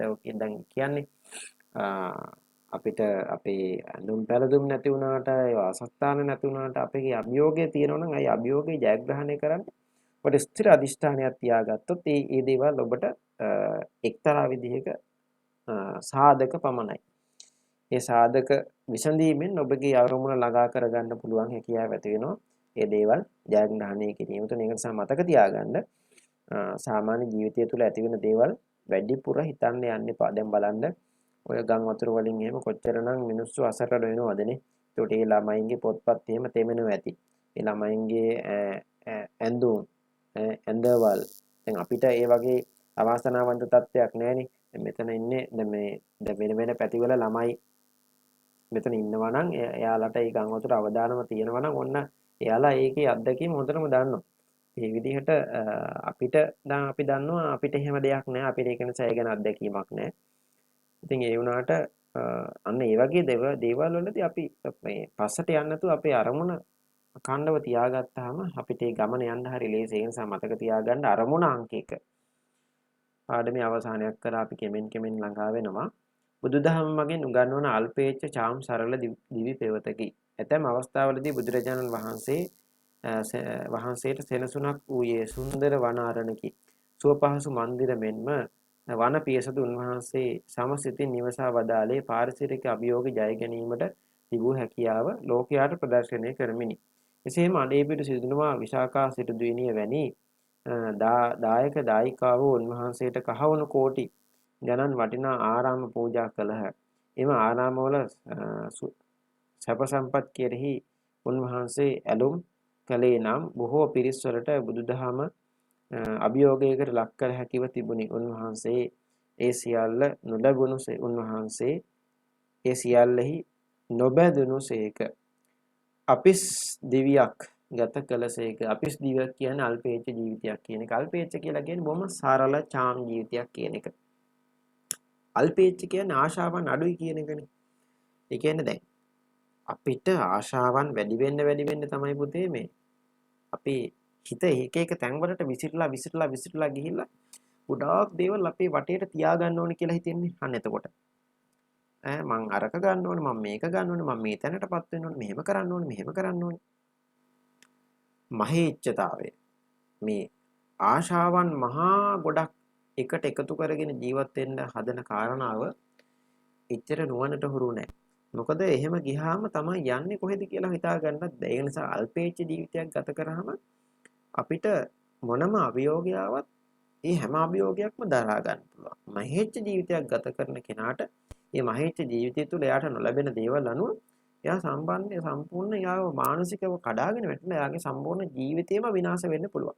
ඒක නිසා අල්ප ජීවිතයක් ගත කරනකොට බොහොම චාම් ජීවිතයක් ගත කරනකොට හරි සරලයි. හරිම සරලයි. චාම් ජීවිතය කියලා කියන්නේ මේ හැමෝත් එක්කම hina වෙලා කතා බහ කරලා හැම කෙනෙක් එක්කම සුහදශීලීව ඉඳලා සහයෝගයෙන් එකට එකතු වෙලා වැඩ කරලා මෙන්න මේ දේවල් අපිට කරන්න පුළුවන්.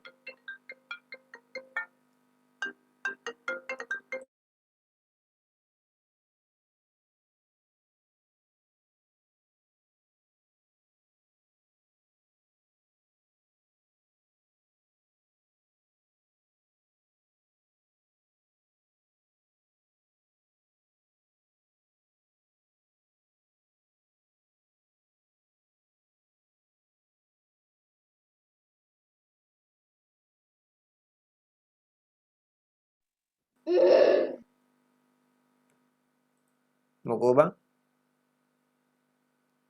අසනීපයක්ද? අසනීපකාරයෝ ඉන්නවා නම් වහාම අයින් වෙන්න. හරි. දැන් පේනවනේ මේ සරල ජීවිතය කියන එක අපිට හරි වැදගත්නේ. මේ සරල ජීවිතය මේ විදිහට සරලව ගත කිරීම තුළින් අපි බොහොම චාම්ම ගත කිරීම තුළින් අපි ආශාවන් අඩු බව නිසාම අපිට යම් කාරණා දරා ගන්න පුළුවන් වෙනවා. නමුත් මහා ධනස්කන්ධයක් තියෙන මහා බලයක් තිබ්බ කෙනෙක්ට එකපාරම තමන්ගේ ධනය බලය අහිමි වුණොත් එහෙම ඒක නම් සෑහෙන මානසික පීඩාවකටපත් වෙනවා. සෑහෙන විදියට කඩාගෙන වැටෙනවා. ඒ ඔස්සේ යාට එතනින් එහාට සමාජයට මුහුණ දෙන්න බැරි වෙනවා. ඒක නිසා මතක තියාගන්න සරල අල්පේච්ඡ ජීවිතයක් ගත කරන එක හරිම වැදගත් කාරණාවක්. අවසාන ඡේදයට ගියොත් අපිට බලා ගන්න පුළුවන් වෙනවා ඉගෙනුමෙහි නිරත වන අපට නොයෙකුත් බාධක දුක්ඛම් කටළු වලට මුහුණ දීමට සිදුවේ. යම් කිසි කාර්යයක ආරම්භය පවත්වාගෙන යාම සහ අවසානයේ යන කවර අවස්ථාවක වුවද විවිධ අභියෝග එල්ල විය හැකිය. මනා අවබෝධයක් හා අදිෂ්ඨානයක් ඇතිව ඇති විට ඒවා සාර්ථකව මුහුණ දිය හැකිය. බොදු දරුවෙකුගේ පෞරුෂය සතු සුවිශේෂී ලක්ෂණයක් නම් අභියෝග ජයගෙන ඉදිරියට යාමයි. බොදු දරුවෙකු තුළ තියෙන ලක්ෂණයක් තමයි අභියෝග ජයග්‍රහණය කරගෙන ඉස්සරහට යන එක. ඒ වගේම අභියෝග හමුවේ බියෙන් පලා ගොස් කුසීතව කටයුතු කරන්නාගේ මෙලොව ජීවිතය මෙන්ම පරලොව ජීවිතයේද අසාර්ථක වේ.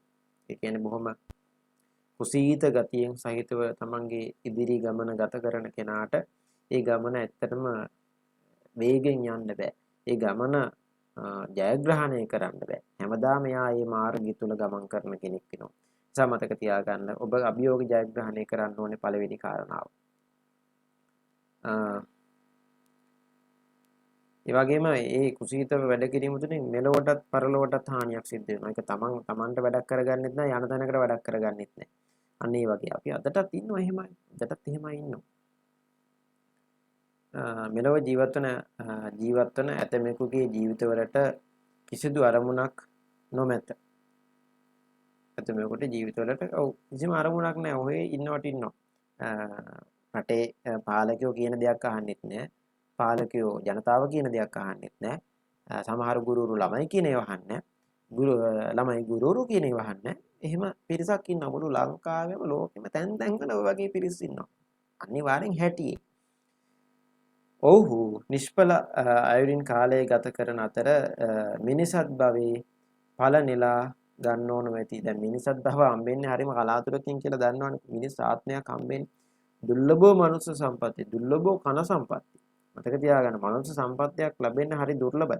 දුර්ලභව කන සම්පatti. කන සම්පatti කියලා කියන්නේ ඇස කන නාසය දිව ශරීරය කියන පංචස්කන්ධයේම කිසිම අඩුවකින් තොරව හම්බෙන එකක් දුර්ලභයි. දැන් මතක තියාගන්න. මේ ලැබිලා තියෙන අවස්ථාව ඔබ ප්‍රයෝජනෙට ගන්න ඕනේ. ඔබේ ජීවිතේ සාර්ථක කරගන්න. ඔබගේ මෙලොව ජීවිතය වගේ පරලොව ජීවිතයත් සාර්ථක කරගන්න ඔබ දැනගන්න ඕනේ. ඔබ මේ මොහොතේ කරන කියන දේවල් අනුව ඔබ කරන දේවල් ඔබ කරන කියන හැම දෙයකටම අදාළව ඔබ ඊළඟට යන තැනට අදාළව හොඳ ඩිපොසිට් එකක් තියාගන්න ඕනේ. හොඳ බැලන්ස් එකක් තියාගෙන යන්න ඕනේ. ඊළඟට ගිහින් පාවිච්චි කරන්න.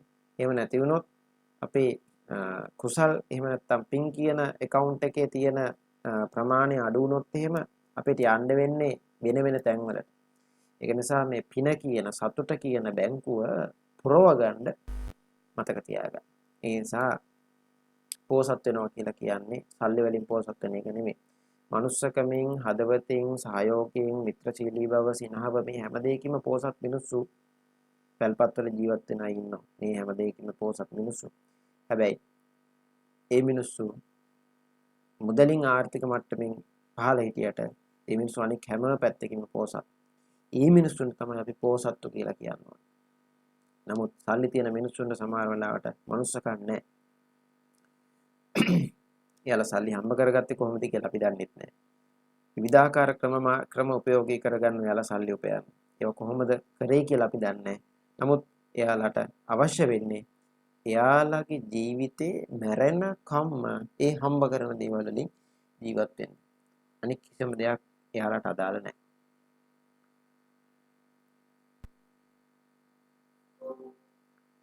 හරි. ඉතින් සිය දක්ෂතා හැඳින නිවැරදි ඉලක්ක පිහිටුවාගෙන කටයුතු කරන්නා ජයගන්නේ විභාග පමණක් නොවේ. ඔහු මෙලොව ජීවිතයේ ජයගනී, පරලොව ජීවිතයේද ජයගනී. එවැන්නෙකුට ළඟා විය නොහැකි තත්වයක් නොමැත. යම් ක්‍රියාවක් ආරම්භයේ නොසැලී කටයුතු කිරීම අත්‍යවශ්‍ය වේ. වරක උත්සාහය අසාර්ථක වූ පමණින් පසුබට හෝ පසුතැවිලි හෝ නොවිය යුතුය. පරාජය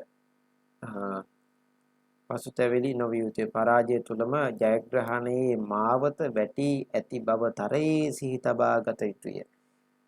එළඹෙන බාධක හමුවේ උපාය කුසලතාවෙන් ක්‍රියා කළ යුතුය. බුදු සිරිතෙන් අප නිසි පරිදි ප්‍රයෝජන ගත් සැබෑ බොදු දරුවන් වන්නේ එවිටය. දැන් ඔබ සාර්ථක බොදු දරුවෙක් වෙන්න නම් මේ අභියෝග ජයග්‍රහණය කරන පුද්ගලයෙක් වෙන්න ඕනේ. අපිට වැරදෙනවනේ නේ. දැන් වැරදීම් කියලා දේවල් තියෙනවනේ. දැන් මේ වැරදීම් කියන වචනේ චුට්ටක් දෙකට කඩන්න. වැරදීම කියන කැලේ දෙකක් තියෙනවා. වැරදීම. දැන් මේ වැරදීම කියන වචනේ කැලේ දෙකකට කඩොත් වැරදීම කියලා කියන මතක තියාගන්න නැවත උත්සාහ කිරීමට වැරදීමක්. මං කියන එක තේරෙන්නේ නැති හැමෝටම. ඔබට යමක් වැරදුනා කියලා කියන්නේ නැවත වාරයක් උත්සාහ කිරීමට අවස්ථාවක් එළඹුණා කියන එක. ඔබට වැරදුනා කියලා කියන්නේ නැවත වාරයක් හොඳින් ජයග්‍රහණය කරන්න පුහුණු වෙලා පාඩම් කරලා ප්‍රායෝගික පරීක්ෂණ කරලා නැවත ඒ අභියෝගයට මුහුණ දෙන්න පුළුවන්. අන්න එතකොට ඔබ ජය ගන්නවා. එහෙනම් මතක තියාගන්න බුදුරජාණන් වහන්සේගේ ජීවිත කාලය තුළ ඇතිවෙච්ච අභියෝග තරම් අභියෝග අපේ ජීවිතේට හම්බෙලා නැතුව ඇති. ඒ තරම් අභියෝග ගණනාවකට මුහුණ දීලා තියෙනවා. නිසා මතක තියාගන්න ඔබට ජීවිතයේ ලැබෙන බොහොම සීමිත අභියෝග පිටසක්. ඔබගේ විභාග කඩයිම ඔබට ලැබිලා තියෙනවා අභියෝගයක් විදියට. තව විභාග ගණනාවක් ඔබට ඉදිරියේදී කඩයිම විදියට ලැබෙනවා. ඔබගේ ජීවිතේ විභාග විතරක්ම නෙමෙයි. ඔබගේ ජීවිතේ විභාග ජයග්‍රහණය කිරීම තුළින් ඔබට ඔබේ අනාගතය සාර්ථක කරගන්න පුළුවන්. ඔබ හොඳ වෘත්තියක නිරත වෙන්න පුළුවන්. ඒ ඔස්සේ ඔබ රටට, සමාජයට, ලෝකයට සේවය කරන පුරවැසියෙක් බවට පත් වෙනවා. ඒ ඔස්සේ ඔබ කරන සේවය අනුව ඔබ යම්කිසි පින් මහිමයක් රැස් කරගන්නවා. ඒ රැස් කරගන්න පින් ඔබේ ෆික්ස් ඩිපොසිට් එකට එකතු වෙනවා. ඒකෙන් ඔබට පොලියත් එක්ක ඊළඟ ආත්මයේදී ඒවා පාවිච්චි කරන්න පුළුවන් වෙනවා. ඒ නිසා මතක තියාගන්න අපි පින ෆික්ස් ඩිපොසිට් එකක දාගන්න ඕනේ. අපි කරන දේවල් මොකද අපි යන තැනට අරන් යන්න ඕනේ නිසා. එහෙම නැති වුණොත් අපිට යන්න වෙන්නේ මොකුත් නැතුව. මේ ලෝකේ සල්ලි කොච්චර තිබුණත් ධන ධාන්‍ය මේ දැසි දස්සෝ වස්තුව මොන තරම් තිබුණත් අපි යනකොට ඒ දේවල් අරන් යන්නේ යනකොට අරන් යන්නේ. ඉතින් මැරෙනවාම ආය මොනව අරන් යන්නද? ඒ දේවල් තියලා යන නිසා මතක තියාගන්න අපි යන තැනට අරන් යන්න අපි කුසල් රැස් කරන්න ඕනේ. කුසල් රැස් කරනකොට අපි පින් කරන්න ඕනේ. පින් කිරීම තුළින් එකතු කරගන්නා වූ දේවල් අපි පාවිච්චි කරන්න ඕනේ. අපේ ඊළඟ ආත්ම භාවය සාර්ථක කරගන්න. එහෙම නැත්නම් මේ ආත්ම භාවය තුළදීම අපි ප්‍රාර්ථනා කරගන්න ඕනේ. අපේ නිවන් අවබෝධ කරගන්න. මොකද දැන් අපිට අපේ භික්ෂුන් වහන්සේලාත් සමහර වෙලාවට කියන්නේ මේ ආත්මේ නිවන් ලබා ගන්න බෑ කියලා. නමුත් මේ උත්සාහ කරන්න මේ ආත්මෙම නිවන් ලබා ගන්න. දැන් මොකද අර අපි පන්සලට ගිහිල්ලා දානි පූජා කරාම එහෙම හාමුදුරුවෝ දානේ පූජා කරලා ඉවර වෙලා පින් වාක්‍යයක් කියනවනේ චිතං පච්චිතං තුයං කිප්පමේව සමිජ්ජතු සබ්බේ පුරජු චිත්ත සංකප්පා චන්ද්‍රෝපන්නර සියතා කියලා අවසානයේදී මේ කරන ලද පුණ්‍ය බල මහිමෙන් මතු අනාගත කාලයකදී බුදු වී වදාරන්නා වූ මෛත්‍ර සෞම්‍යයක් සම්බුදු රජාණන් වහන්සේගේ ධර්මය ආසා උන්වහන්සේගේ ශ්‍රාවක සංඝයාට දනෙන් පිලෙන් සහ සිව්පසෙන් උපස්ථාන කිරීමෙන් ලැබෙන පුණ්‍ය බල මහිමෙන් ඔබටත් මතු අනාගත කාලයකදී නිවන් අවබෝධය වේවා කියලා අවසානයේ චිත්ත ප්‍රීතියෙන් යුක්තව සාදරයෙන් පින් අනුමෝදන් විය යුත්තේය කියලා පින් වාක්‍ය ටිකක් දිගට කියලා අවසන් කරන අපි සාදු කියලා අපි පින් අනුමෝදන් කරගන්නවා. එනත්ින් අදිස්ථාන කරගන්න එහෙම කිව්වට අපි ටිකක් හරි ළඟට යන්නනේ. මේ මාර්ගය තේරුම් ගන්න මේ නිවැරදි මාර්ගය මේ යථාර්ථය තේරුම් ගන්න. මිනිස්සු ඕනවට වඩා ධන දාන්‍ය එකතු කරාට මේ වස්තු එකතු කරාට වැඩක් නෑ. අපි කවදාක හරි යනවා. ඒ නිසා බොහොම සාර්ථක සරල ජීවිතයක් ගත කරමින් තමන්ගේ ජීවිතය සාර්ථක කරගන්නවා වගේම තමන්ගේ වටපිටාවේ තියෙන ජීවිතයේ ඉන්න ජීවත් වෙලා ඉන්න අනික් අය, පරිසරය, සතුන්, මිනිසුන් මේ හැම කෙනෙක්ම සාර්ථක විදිහට ප්‍රයෝජනෙට අරගෙන පරිසරයට හානි නොවන විදිහට සතුන්ට හානි නොවන විදිහට සාර්ථක විදිහට තමන්ගේ ජීවිතය තමන්ටත් අනුන්ටත් ආදර්ශයක් ඇතිවන විදිහට වැඩ කිරීම තුළින් ඔබට ඔබගේ ජයග්‍රහණය ළඟා කරගන්න පුළුවන් වෙනවා. ඉතින් මෙන්න මේ විදිහට අපේ 11 වසරේ පළවෙනි පාඩම ඉවර වෙනවා. බොහෝ විට මේ පළවෙනි පාඩම අපේ 10 වසරේ පළවෙනි පාඩම හා සමානකමක් තියෙනවා. බලන්න ගාථාවකුත් තියෙනවා. ඔබ මේ ගාථාව පුහුණු කරන්න ඔබගේ විභාගයේ ප්‍රශ්නයකට මේ ගාථාව වෙන්න පුළුවන්. ඉතින් අපි අපේ පළවෙනි පාඩම ඉවරයි. ඊළඟ දවසේ අපේ දෙවෙනි පාඩම කතා කරන්න තියෙනවා. 10 වෙද්දී අපේ දරුවෝ කීප දෙනෙකුට විභාග කීපයක් තියෙනවා කියලා දන්වලා තියෙනවා. ඒක නිසා මම මේ මොහොතේ මේ පන්තිය නවත්තනවා. එහෙමනම් හැමෝටම තෙරුවන් සරණයි. සුබ රාත්‍රියක්. අපි නැවත ඊළඟ දවසේ හමු වෙමු. පන්තිය ගැන අදහසක් ගෲප් එකට දාලා යනවා නම් මම බොහොම කැමතියි ඉන්න 10 දෙනාගෙන් අපි බලමු. ඊළඟ දවසේ හම්බෙලා අපේ දෙවෙනි පාඩම කතා කරමු. එහෙනම් මම නවතිනවා. හැමෝටම තෙරුවන් සරණයි.